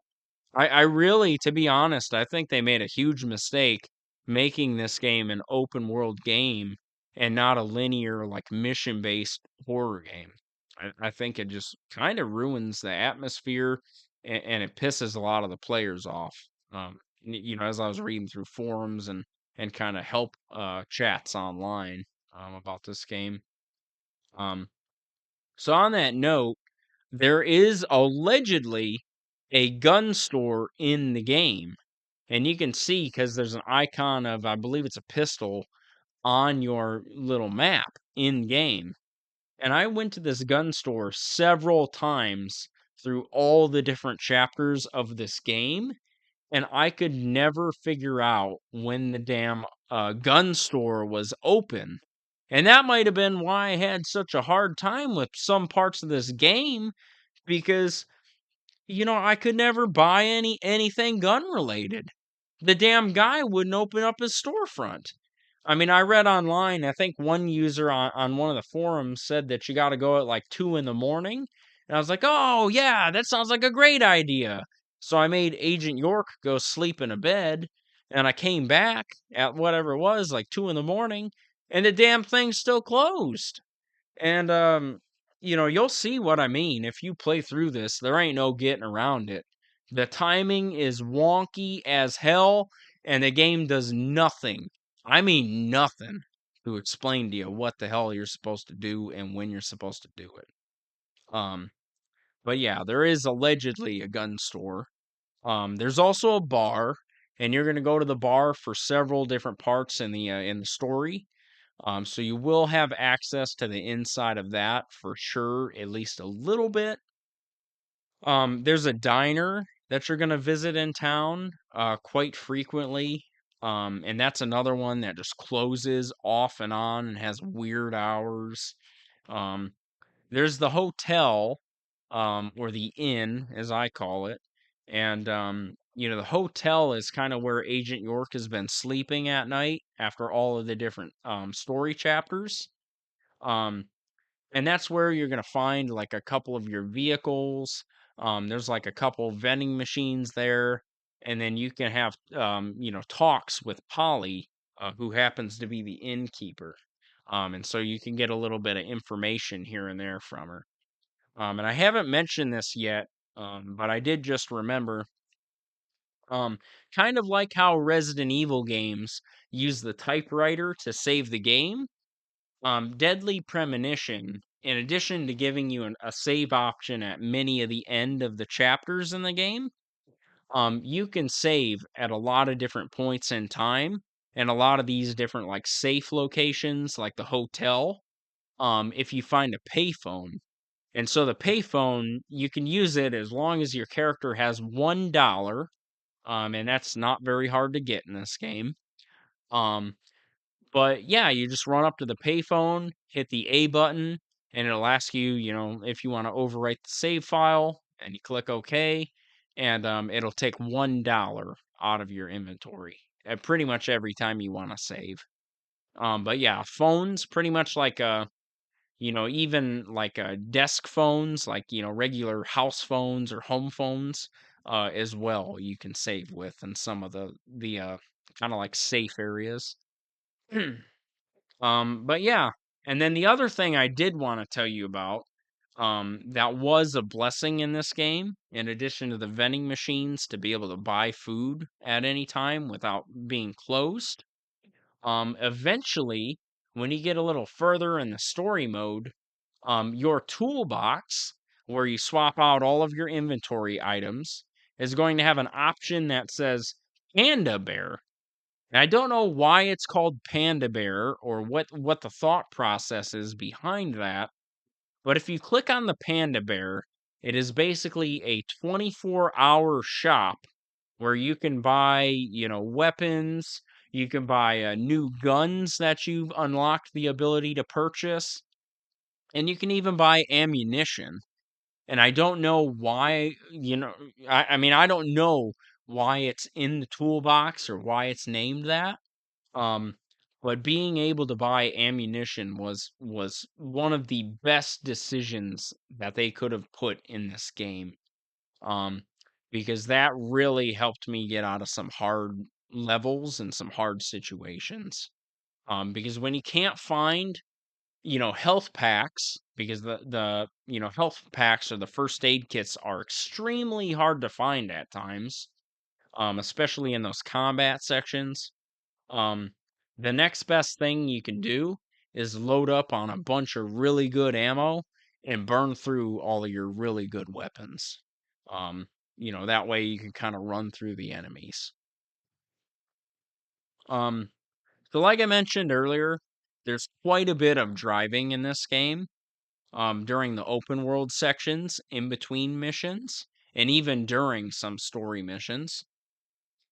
And you're pretty much going to have to travel from mission to mission. all throughout this game, with a car. Um, and then of course, if you want to visit a certain store, you'll have to hop in a car and look on your map at where that store is located at, and then you can drive over and see if it's open. Um, Now you can choose if you want to drive the car in third person or if you want to drive it in first person. So the third person, there's two different third person views, and that kind of pans the camera out behind the back of the car, kind of like Forza 2 style, if you played that on the 360. And then if you click the left bumper, I believe it is again, you'll go into first person. And I have to give this game credit. The first person driving in this game is extremely impressive for 2010. Um, because you have access to turn signals in this game, so you can use the left and right arrow on your D-pad to activate your turn signals, and they actually function and work like real world turn signals, and show on the your dashboard of your car, which is really cool. You can turn on the windshield wipers in the game when it's raining, and it'll help kind of clear your windshield off. And I want to say that's either the up or the down arrow on the D-pad. So that was a really innovative kind of thing for a weird game like this to have in it. Um, I want to say it might be the Y button. You can turn the headlights of the cars off and and on any of the police cars or the patrol cars, I believe they call it. You can hold, I want to say it's the X button on your controller while you're driving, and York will activate the sirens. And if you activate the sirens, you can actually go 5 minutes, 5 miles per hour faster than if you have the sirens off. But you want to be very cautious of your speed in this game because it will tell you while you're driving what speed you're going. If you go too fast, pretty much York will lose control of the car and kind of spin off, the roadside, and you might slam into a tree or like a road sign or something like that, and you can damage your car. So you want to be really careful. Um, Now there is almost an adrenaline system in this game. Um, I don't know what the actual name of the game, what it calls itself in this game. But there is a bar under your health bar that kind of mimics your heartbeat. And for the purposes of this, we'll just refer to it as the adrenaline system. Um, and you can actually take a stabilizer, which is an item that you can get, a special item in your inventory that you can buy from the stores or you can find off of dead enemies. And it will lower Agent York's heart rate. And basically, his heart rate will raise, anytime he's around like sometimes you have to hold your breath if a really powerful enemy is hunting down Agent York and you're trying to hide, because there are a couple really kind of sloppy hiding sections in this game. Almost like a really early version of like Outlast or something, where you're hiding in like closet doors and underneath like a desk or something like that. It's kind of comparable if you played the game Clock Tower 3 for the PlayStation 2. How there's a hiding mechanic in that game. um but yeah, there is adrenaline in this game. And just know, like, when you are doing things that are like high risk, like you know, um heart pulsing activities, like driving with the sirens on, you will have that bar raise, and then Agent York will start to kind of freak out and panic. And you don't want to do that. Um but yeah, so that's one dynamic I wanted to mention to you. um, oh, and then I did want to also say with the driving, with the right stick, and I know this isn't mind blowing nowadays, but back then I'm sure it was very cool. When you're driving in first person, you can freely look around the car with the right thumbstick. And so when you're driving along, excuse me. Sometimes you gotta burp, man. Um, but yeah, when you're driving around and you're buzzing through the city, going to your next goal or whatever. If you have characters talking in the back seat, you can flick your thumbstick around and you can actually look at them, talking and kind of hanging out in the back of your car. And I thought that was a really cool feature for like a low budget game from 2010. So again, I just got to give really big props to the driving in this game, especially the first person driving specifically. Um, Now there are lots of I mentioned a couple random icons that are on your map at times. If you are someone who's like a 100 percenter when it comes to video games, there's plenty of collectible trading cards, kind of randomly thrown around the map. So you can kind of collect a lot of different things if you want to go after that extra kind of little bit of this game. And those will of course get you more in-game currency the more trading cards you collect. And there, I'll be honest with you. I mean, because I didn't have a ton of time to sink into this game, so I wanted to get from start to finish as quickly as I could. Um, but there are some random, icons I still didn't figure out what the hell they did by the time I beat this game. So those might be fun for you to look into. Or they could be a huge pain in the ass for you if you're like me and you just want to run through the game and kind of move on to the next one. Um, Now, I will say in this game, because I've referenced several times about buying ammo and buying food and buying drinks and, buying just different guns, um, you're going to want money in this game. And how you get money is that you can get money a multitude of different ways. So you can complete story chapters, and after every story chapter, for the most part, Agent York is going to get paid a base salary from the FBI agency, and that's going to give you a little bit of money the further and further you go in the story mode after every chapter.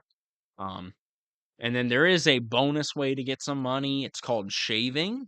I'm not kidding you. Like literal shaving, at the sink with like a razor. So anytime you see a random bathroom in this game, you're going to want to stop and go click the A button. Um, because Agent York is going to quickly shave his face in a little mini cutscene, and it will give you a little bit of money just for shaving. I have no idea why. I mean, that's the weirdest thing in the world to me to get money for shaving, but that's how it is. I mean, that's what this game gives you money for, so just do it. Um, Now for killing shadow people, the little shadow monsters that run around and kind of bark at you and bite you, um, you do get money for every one of those you kill. So if you're really desperate for cash, it'd be a pain and it would take a long time, but you could sit there for a long time by one of those infinitely spawning voids of enemies, and you could just shoot them over and over and over again with that infinite ammo pistol, and you could really rack up some money over time. Um, but there's probably better ways to do that. And I've even heard of people finding like infinite money glitches in this game or ways to get that. If that's something you're interested in. Um, you can complete side missions. Like I said, I didn't touch a single damn one. More power to you if you want to do it. I couldn't figure out how to do half the damn side missions anyways, or where they were located at. Because it's not like there's guys, standing on the side of the road with an icon over their head going, hey buddy, come here. I got a side mission for you. It's not like that. I mean, I can't stress enough. That was some bullshit. The navigation on this game and the actual map and the figuring out where to go and when to be there, that was a damn shame. That was a missed opportunity. Um, but lastly, I did want to say one of the last ways I know you can get money in this game is, again, you can collect those trading cards, if you do see them. And there's also little floating medals within the game world, and if you run over and collect those medals, it'll give you some money. Um, Now, I did want to say, in a couple of the instances of combat, one of the dynamics I forgot to mention to you is that there's quite a bit of quick time events in this game.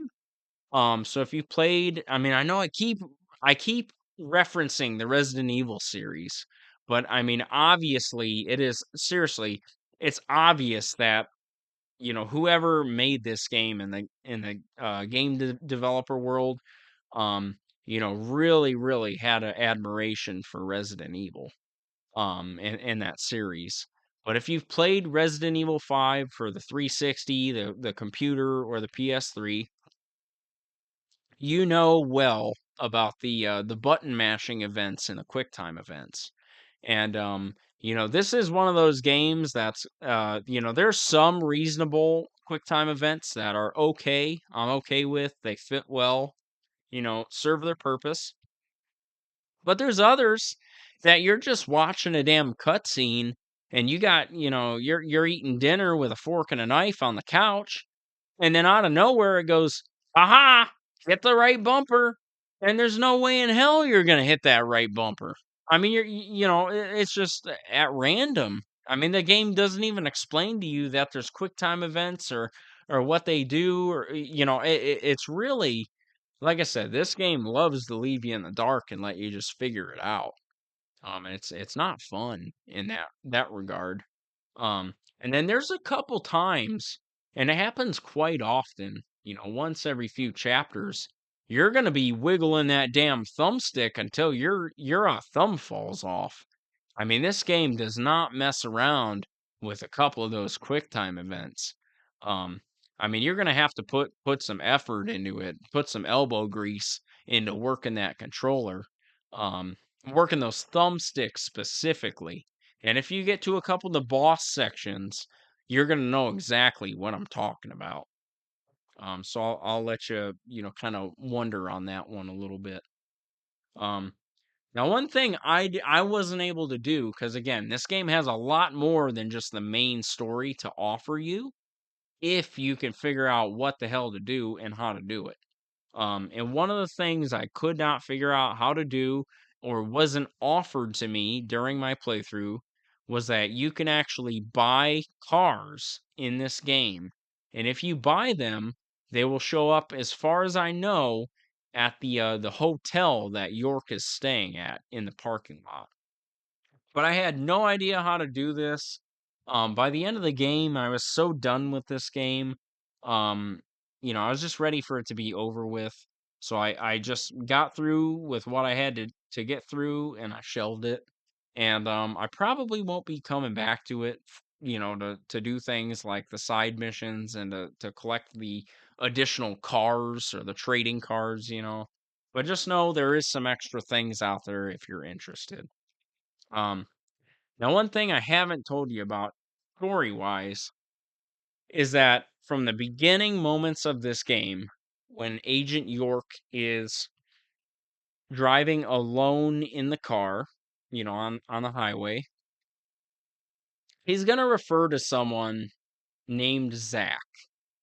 And Agent York, from the beginning cutscene, I mean, you're going to see it when you play this game, he's almost talking to an imaginary friend about everything that he's going through.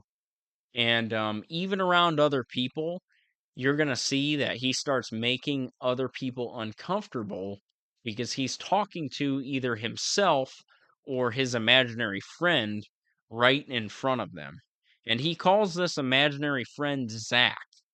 And through the beginning of the game, not a lot of people are going to question him on, why he's talking to himself and why he's referring to his imaginary friend as Zach. And as you go through this game, a lot of people are going to get a lot of red flags over Agent York talking to himself. And they're going to start asking questions. And a lot of those questions you're going to want answered. And so just know that is a big theme big undertone during this murder investigation of like, what is the deal with, this FBI agent having an imaginary friend? I mean, this is something in every cutscene, it seemed like in the game, Agent York was talking to himself. And it was getting really uncomfortable for me, the player, is like not understanding what the hell the point of him talking to himself was. And so you're going to see that unfold throughout solving this murder case. So I'll let you know that's going to be, a really big theme in this game for you. Um, Now the game does have, I've referenced a little bit earlier, several sound effects. I mean, everything from like ricocheting bullets to breaking crates open, um, to just like zombie noises. Like you're gonna hear a lot of grunting, a lot of like, you're gonna hear a lot of weird stuff, a lot of mumbling and grumbling, and the sound effects are not very good. I mean, yeah, it's a game from 2010, but I mean, again, compared to a game like Alan Wake, and I mean, as much as I don't hate Deadly Premonition, right? But the facts are the facts. A game like Alan Wake blows this damn game out of the damn water and out into the stratosphere. I mean, this game can't hold a damn candle to Alan Wake, for example, on a 360. Um, I mean, the sound effects that they just sound rough. And again, I think this game was very low budget, so I think they were doing the best with what they could. Um, but what really bothered me is that the soundtrack specifically, sounds like ass. I mean, it's seriously. I mean, this game. I've been holding back the number because I wanted to wait to save it to make my point. But I speed ran this game going straight forwards through the game as fast as I could, running past enemies, trying to power through bosses, trying to get to the next mission as quick as possible with using as little inventory as possible. And it took me between 17 and a half and 18 hours of my life to beat this game. And I'm not exaggerating because it gives you a damn count at the end of this story mode when you beat the game. And that whole time for that whole, let's say, 18 hours of gameplay, I'm not even joking. It loops the same 5 songs over and over and over again. And they all sound like a damn sound clip you would buy on, Fiverr.com and hire someone from a third world country to play for you on a banjo. I mean, I'm not making this up. I'm not exaggerating. Just Google. Go on, hop on YouTube because I ain't putting it in this damn video because I ain't getting no YouTube copyright claim. But go in YouTube, type in, Deadly Premonition OST, official soundtrack, and click on each video and listen to it for 20, 30 seconds. And it'll drive you damn bonkers. And imagine listening to that for an 18-hour long game. I mean, it's pretty miserable. I mean, a lot of the, like I said, the voice acting is bad, but at least the voice acting is kind of funny. The songs are not that funny, man. I mean, it gets old fast. Two of them I wanted to mention. You're gonna we'll get into it later, but you're gonna have a couple instances in the game where some tension really builds and a big event happens where there's a lot going on in the story. And one of the only rap songs I remember in the game happens at a moment of heightened tension where you're running around the streets in the city and a rap song starts playing and it goes, no, no, no, no, no, no, no, no, no, no, no, no, no, no, no, no, no, no, no, and the damn thing just loops like that. I'm not even bullshitting you. I'm not even. I think that the name of the song was like the name of the dog or something. It was like Willie's Quest or Deputy Willie because the dog's name, the Dalmatian's name is Willie. I think that was the name of the song. So go. I'm not bullshitting you. Go punch in your Google box, type in like Willie's song, Deadly Premonition, Willie the dog. And you're gonna hear that damn no. I mean, it's just embarrassing. I'm not trying to be mean, but I don't know how they wouldn't be embarrassed putting a damn song of that quality that sounds like someone recorded it on a damn iPod Nano in the bathroom, in the game. Um, but yeah, that was one that got me. And then the other one is a song you're gonna hear in a lot of the stores, and I want to say it's even in the main menu, but it just plays nonstop. And you'll know the song I'm talking about because there's gonna be a lot of whistling in it. It's gonna go doo doo doo doo doo doo doo doo doo doo doo doo doo, and it just loops like that. It just keeps going. Doo doo doo doo doo doo. Boo boo boo. Boo boo boo. Boo boo doo boo boo boo. Yeah, it's pretty damn annoying, isn't it? Yeah, you don't even like it when I do it. Yeah, go hop in the 3 minute long track and play that on repeat for 18 hours. Like I said, I ain't bullshitting you. I ain't bullshitting you. You listen to it when you're fishing, you listen to it when you're driving, you listen to it in the stores, you listen to it in the main menu. I mean, I'm not exaggerating. It's the same like 5 songs over and over and over again. It's gonna drive you nuts. I mean, it was repetitive. Um, I honestly would have preferred if they put no music in this game. It would have been a lot more serious tone too. But, maybe I'm just nitpicking, but that's serious. I mean, that jumps out to me like a red flag. Um, the graphics in this game, I mean, I've compared it to other stuff, kind of in that time frame. Let's look at other third-person games, for example. Let's look at Red Dead Redemption. That came out the same year. Of course, a much higher budget, I'm sure, and a AAA studio. Rockstar Games made that game. But I mean, the graphics of Red Dead Redemption, they smoke Deadly Premonition. I mean, there's no contest. And Alan Wake was made by Remedy Games. That game blows it out of the water. Assassin's Creed Brotherhood, I mentioned earlier. Yeah, those graphics are smooth. I remember, people when those games came out, they were like, "Damn, dude, can it get any better than this?" I mean, I look at Deadly Premonition and I ask myself, I'm like, I hope it gets better than this? Um, but I mean, for someone like me, like I said, and a couple of these other Xbox Boomer projects, I grew up with a lot of these games, so I can handle those like rough graphics.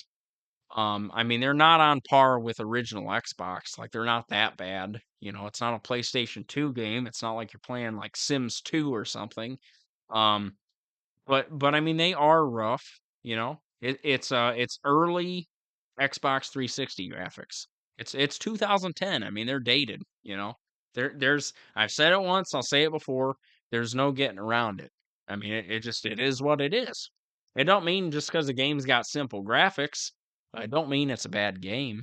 And by all means, I wouldn't say Deadly Premonition's a bad game.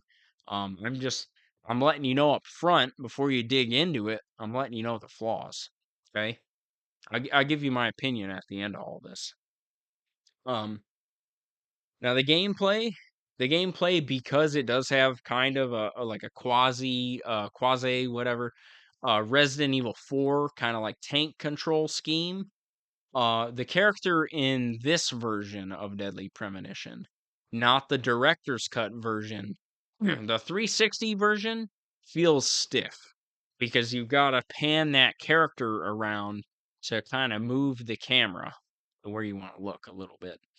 Um, at times it was hard to maneuver, and sometimes, like in the very beginning of the game, it does throw you a couple random camera angles, like fixed Resident Evil 1 through 3, camera angles. And that was kind of weird and random. I mean, I think they did it just to kind of have fun with it and do something different. Um, But yeah, you do get kinda like those Resident Evil 1, 2, and 3, and then Silent Hill 1, like the fixed, camera angles where, it's changing where the camera on the screen is positioned and looking at the player. And that's only a couple times, I will say.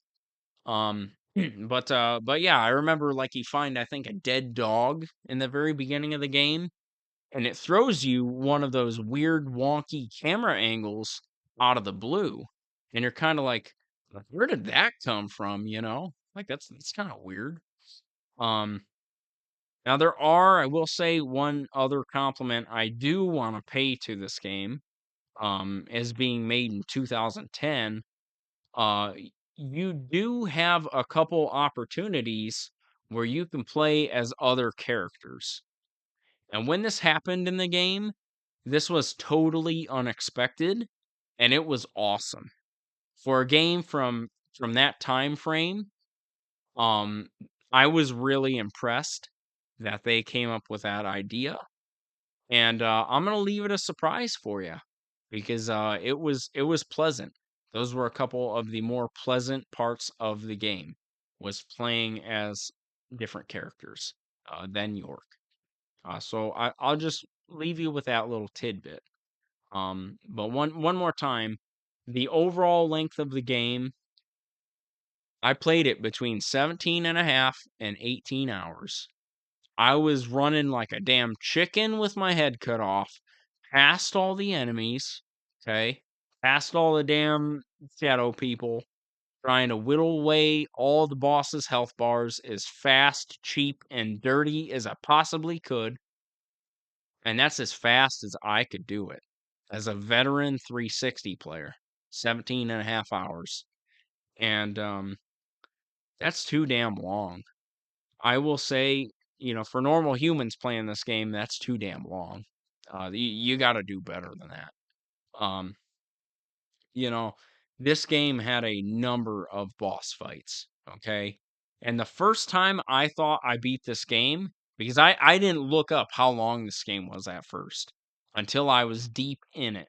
I did not look it up until I was like 10 hours into the game.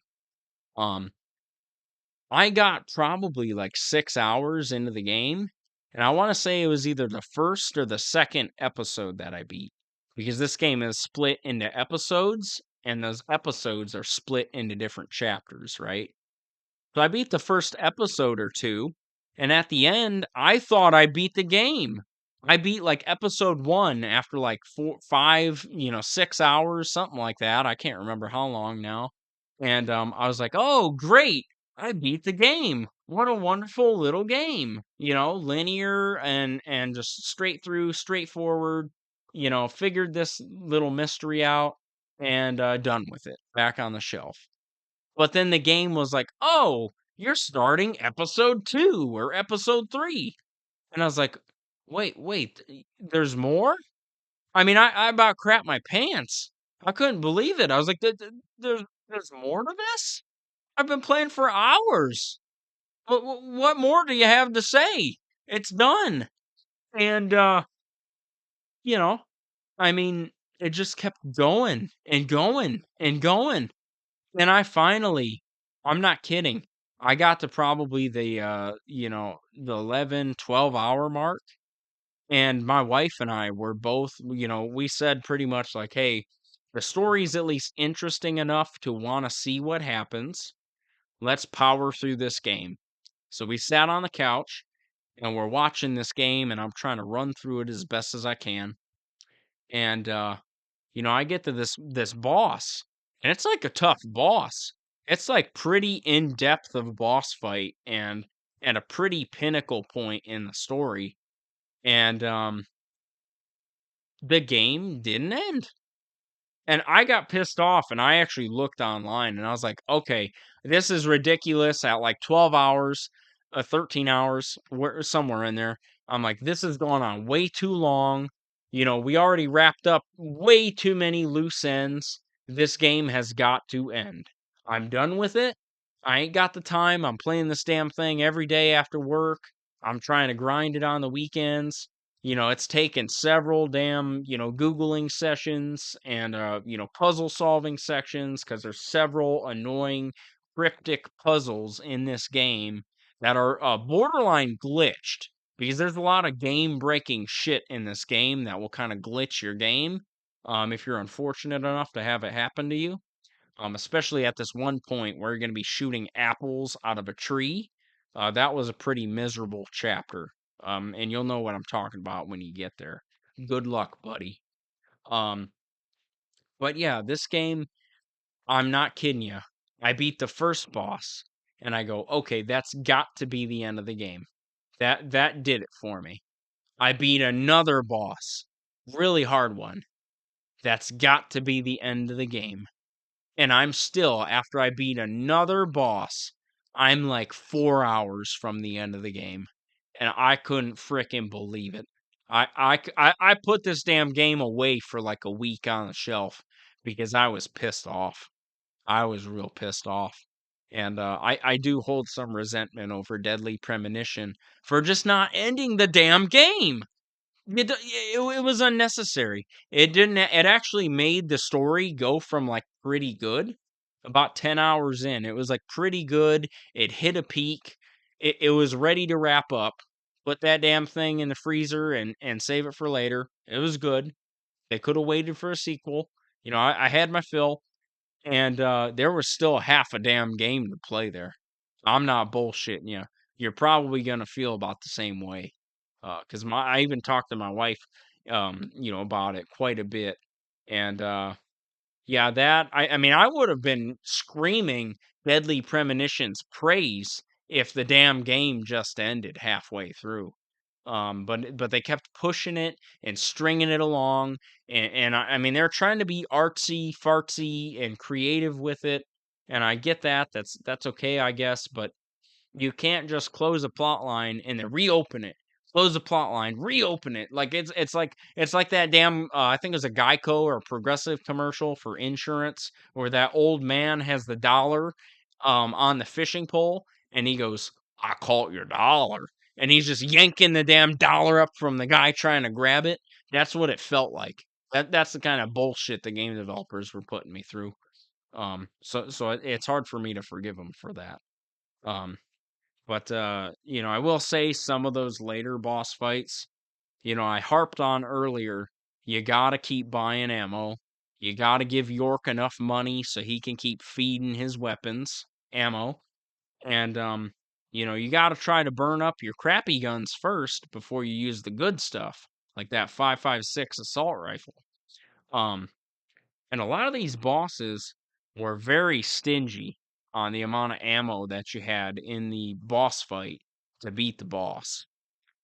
So I'm going to warn you that right now because you might put yourself in a box where you have a hard ass time beating some of these bosses just because you ran out of ammo. So you're going to want to cling to some of that stuff for dear life. I mean, I'm serious. You're going to want to pay attention in the long term about how much ammo you have in that toolbox and about how much ammo you have on York and what guns you're carrying because like I said, this whole game it don't matter if you're the best FBI agent in the damn city, you still got 4 inventory spaces for weapons, buddy. And one of them's taken up by the crappy handgun. So you really got 3. You really got 3, slots. And if you use one of them for a melee weapon, just to smash the crates open, so you can smash crates open quickly, um, that really leaves you with 2 primary weapon slots. It's a shame. Really is. Some of the inventory stuff in this game. Um, Now I will say, I kinda warn you on one of the bosses, 'cause I just revisited this, a couple hours ago before I started this audio show, and, you're only gonna understand this if you beat the game or if you look it up, but one of the bosses has multiple stages, right? Just like, you whittle down the health bar, the boss comes back stronger. Whittle down the health bar, the boss comes back stronger. And I'm being very vague. I'm not going to spoil nothing. Um, I couldn't help. I mean, I just broke into laughing earlier today because one of the end bosses towards the later half of the game, when he transforms, he looks just like the damn guy on the surfboard from the Hawaiian Punch box. From, the damn, the jugs of Hawaiian Punch you buy at, like, Walmart. He looks just like the kid on the surfboard. And, with the hot Cheeto hair, the flaming hot Cheeto hair, um, you'll know when you get to him. And if you do get to him, you let me know if I'm right, 'cause he's gonna chase you down a damn hallway, very long hallway, and, yeah. I can't help but to see it now. I can't unsee that. I look at that boss every time I see a cutscene or, like, a gameplay chunk, and I'm like, "That's the damn Hawaiian Punch dude," you know? Um, but that's something weird in the game. Now one thing I will tell you that's a little disturbing in this game, if you're still listening, um, there are these zombies, and I'm sure they have an official name on like the Deadly Premonition wiki or whatever. Um, but I just call them crotch zombies. They're like little crotch gremlins, and it's very disturbing because you're gonna be in these sections where you're fighting a lot of shadow people with all of your weaponry and your guns.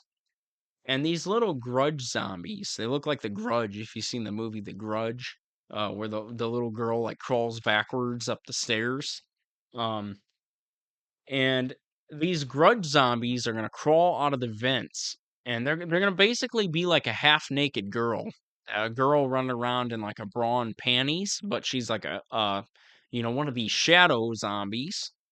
And, she's kinda like a mini boss to where, she's gonna be crawling on the walls and she turns invisible, and you can only hit her basically if you flip around and shoot her in the crotch. And it's kinda disturbing because, like I said, I'm gonna put it lightly. I mean, this zombie is in her bra and panties, and you're literally shooting her in her crotch region with a machine gun to kinda kill her. I mean, I kind of thought that was a little unnecessary to kind of, shoot this girl in her cooter and have that be like the boss's weakness, I guess. I mean, I don't know. Maybe it's just me, but I'll let you play that section and you can tell me what you thought. Um, but these crotch zombies that run on the wall, they're gonna give you a hard time, a much harder time than some of the actual boss fights. And that's because you're pretty much blocked by an invisible wall. So you have to stay in the little mini boss area. So you can't backtrack if you get hurt to go get any of your first aid kits. And you can't go get any more ammo if you run out of ammo. So you're faced to, like, I hit a checkpoint right when I hit this first crotch zombie. And I was stuck there having to battle this mini boss through three different phases of her shooting her and her falling off the wall and then jumping back on the wall and shooting her in the crotch again and she falls off the wall. I had to do that over and over and over again. Um, with the pistol, like the starter handgun in the game, because I ran out of ammo, and it was a slog. I mean, I got pissed off and I threw the game back in the game case after I failed a couple times, my first couple tries, and I put it on the shelf for about a week. I didn't touch it, and it took me a minute to get back into that game because of the crotch zombies on the wall.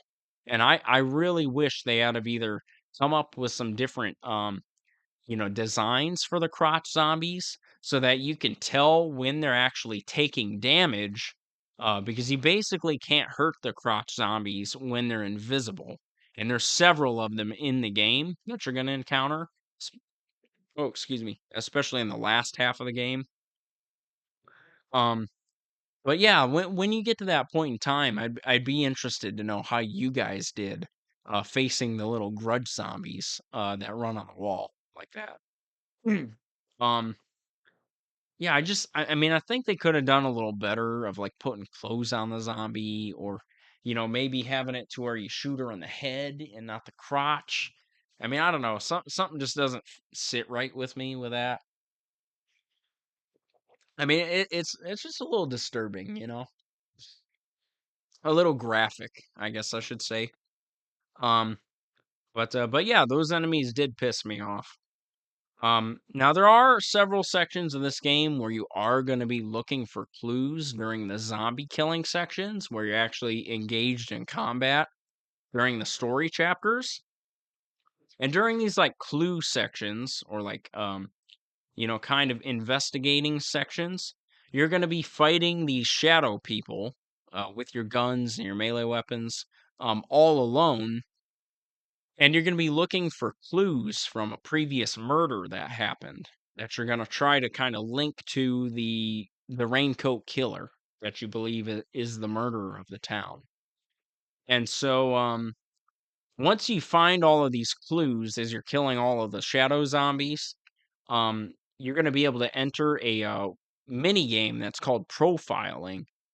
And usually you'll hit the A button and it will piece together all of the clues that you found around the area for you. Um, and then, kind of play you a little mini clip of what might have happened in that like murder area of that room, where there was evidence that someone got killed or, strangled or whatever. And that'll kind of allow you to start to finish that chapter, and move on to go back to the open world section where you can load up on your coffee and your ammo and stuff like that. Um, Now this game, I mean, I did feel like the profiling, it was cool at first. Like in the first episode of the game, when you first do it, it's very interesting and it's very, very unique. Because I haven't really seen it in any games that I can recall. Not even a like an investigative game like L.A. Noir. Um, but it was very repetitive by the end of, whatever it is, the 5th or the 6th chapter, because you're gonna really dread when you get to a combat section, and then you see the little boxes with the question marks in them, because that means you're missing a clue, and you have to go ransack this area and find the hidden clue. And you never really know what the hidden clue is or, where it's gonna be at until after you found it. So it's kind of annoying and pretty repetitive. But there are kind of sections in the game where you have to look for clues. Um, and like I said, there's just many, many false endings to this damn game. You're gonna beat one boss and think you done it, think it's time to wrap it up and wipe your hands clean, and another comes through, or there's another mission, or another profiling section, or another, oh, go find the clue over here, or go talk to this guy. And I don't know. Like I said, the first half of this game was phenomenal. The second half, I don't know, man. I mean, I could have done without it. And by the end of the game, by your very final boss encounter, this might be a little uncomfortable for some people to hear, but it's the truth. It's how I feel. I talked to my wife about it, and I think we're in relative agreement. um, this game got very inappropriate, not in like the swearing or anything like that, but it was just very suggestively leaning towards, kind of like the theme of rape by the end of the game. And I don't like any strange like molesting references or rape references in video games. I think that's very weird. It's a very strange topic. I think yes, it does happen, but in general, I like it when kind of in games and movies. I mean, it is fiction, and so I kind of prefer when like the bad guy gets what's coming to him, because especially a lot of times in real life, the bad guy gets away or gets off the hook, unfortunately in today's society. And so, I mean, it did get a little weird with the sexual stuff by the end of the game. It got a little too graphic for my liking, and it just put a rotten taste in my mouth. Maybe some of you guys will relate. I mean, I think, it's fine to have some humor in things, but it just got kind of like a little bit on the sick side, I guess, by that last episode. Um, and I can't be real specific because I don't want to ruin the game for you or spoil it. I'm not going to do that. But again, give me your input when you finish this game. When you finish that 6th episode or whatever that last one is, let me know. That last boss especially. I got really creepy, hair on the back of my neck vibes with that whole, set of cutscenes. So yeah, tell me what you thought there, and we'll have a little discussion. But yeah, it was weird, and overall, like I said, especially that last boss, just unnecessary. Just take that crap, that garbage out of the game, in my opinion. Um, so I guess wrapping up, um, who is this game for? I would say this game is mainly for people who've played all your, baseline horror stuff on this generation of console. If you've played all the Resident Evil games, if you've collected them all, if you've played all your Silent Hills and all that stuff, your Dead Space, um, and you're truly exhausted of your options on the 360 and you want more, but you've done those like premium choices of like the AAA games. This is for that collector out there or that 360 diehard player. I think that's for you if you're out there. Or I think this game is for people who just are looking for a weird ass game.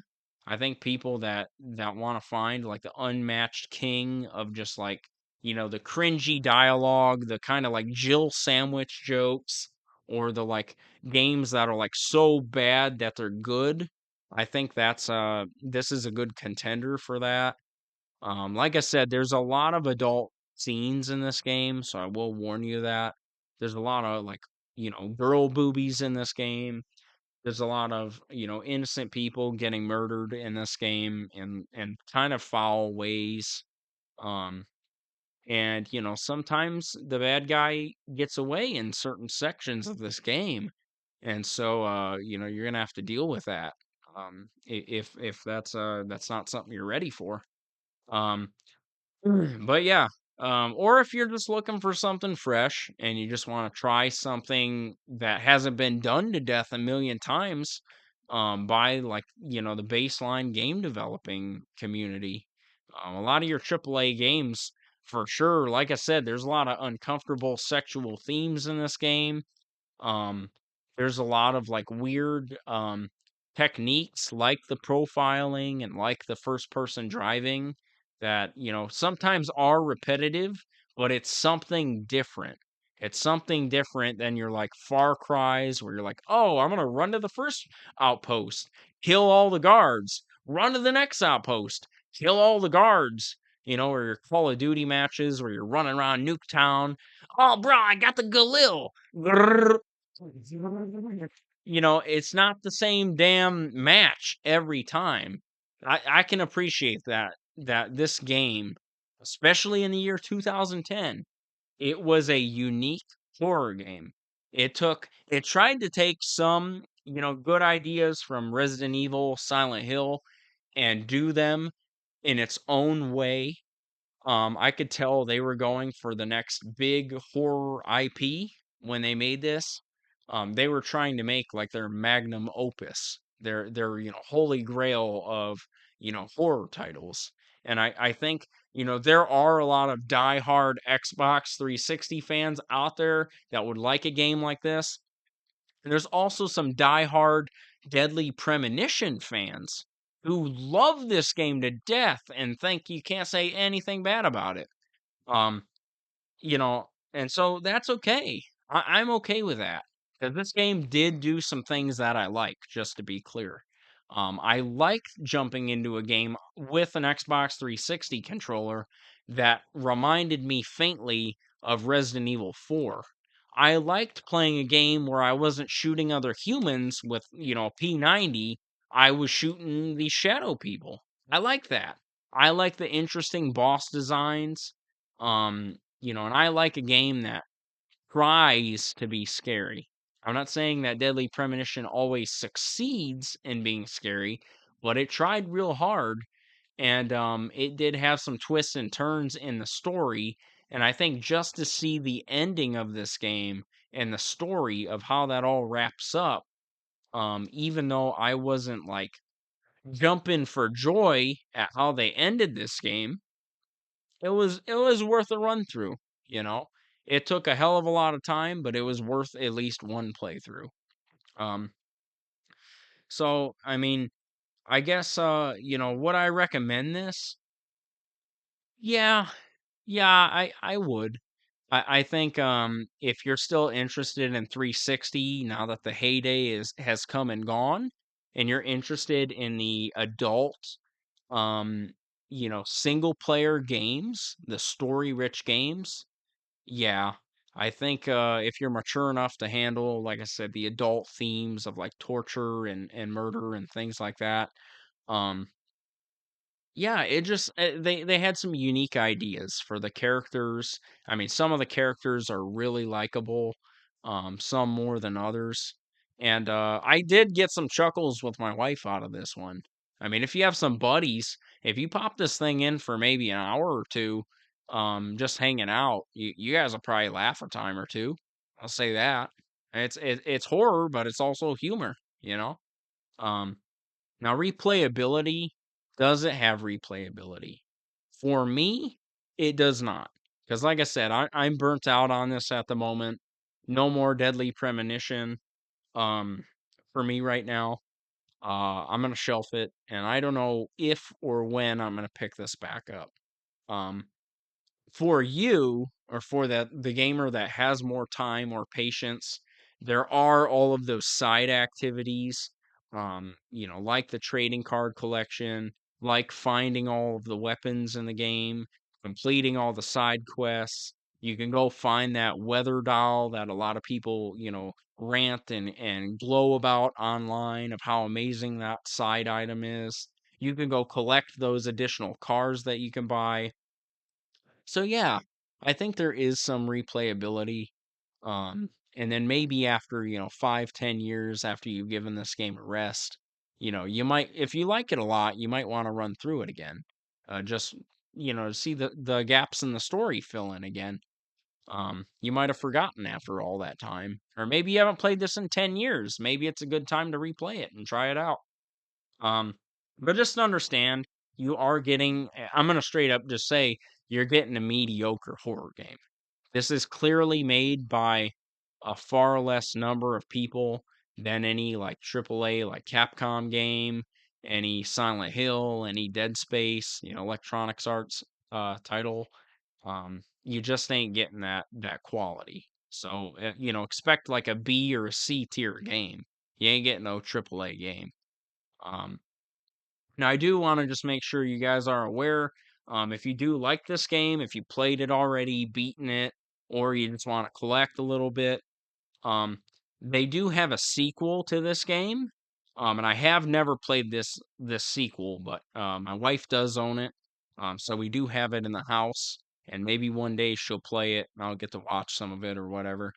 Um, but the sequel to this game is called Deadly Premonition 2: A Blessing in Disguise. So they do have more of the story if you do, for whatever reason, after your 18 or 30 hours or whatever. Um, if you want more of it, you can get it. Right now, it's out there. Um, Now, it is for the Nintendo Switch and the PC. So they do sell this game on Steam as well. The second game, Deadly Premonition 2. Um, so right now it's on sale. I want to say for about $9 US, USD, US money. And the Nintendo Switch version, I know she did pay a pretty penny for right now. So it is a little more expensive of a game, but again, it is out there if you want it. Um, and then if you're just looking for, some different games to play that are like this and in the same vein, I would say that you could look into Silent Hill Homecoming. That's a pretty comparable game, but much better in my opinion. Silent Hill Downpour. It's a little more pricey of a game now, and it just keeps shooting up. But I thought that was a phenomenal title. I would vouch for any day of the frickin' week. Um, Alan Wake. I can't just, stop myself from making comparison between the Deadly Premonition shadow people and the literal shadow people in the Alan Wake universe.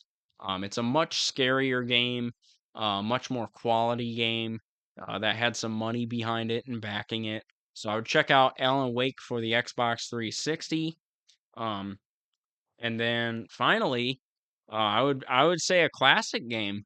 I would say the movement style and the shooting is 100% hands down.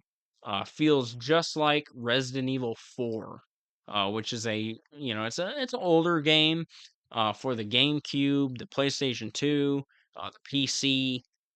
There's even a an Xbox 360 version on download of Resident Evil 4 HD, which was a very phenomenal um, version to play. And I don't know, maybe you can get that on download for free for an RGH, modded Xbox 360. I would say probably is your best bet. Um, but yeah, a lot of the Resident Evil games you might want to try out. Um, but yeah, not a terrible game. Deadly Premonition. Like I said, I went start to finish with it. Tried it out. I'm done with it now. I'm not going back to it anytime soon. But I can appreciate the story. I just think they went about 4 hours too long with the damn game and about two boss fights too long. And you'll know what I mean. When you get to that third to last boss fight, you're gonna be ready for it to quit. You're gonna be done. But yeah, I think that's I'm sure I'm missing a lot of stuff. But that gives you a, rough and gritty, grimy little, idea of this game. Uh, so thank you for watching, listen to me ramble. I go get something to drink because I got a sore throat and all this from jibber jabbing for 2.5 hours. Um, but seriously, thank you for all my watchers and everybody who's chipping in to talk to me and kind of start a conversation in the comments. Um, have a great day, and God bless you and your family. Thank you again.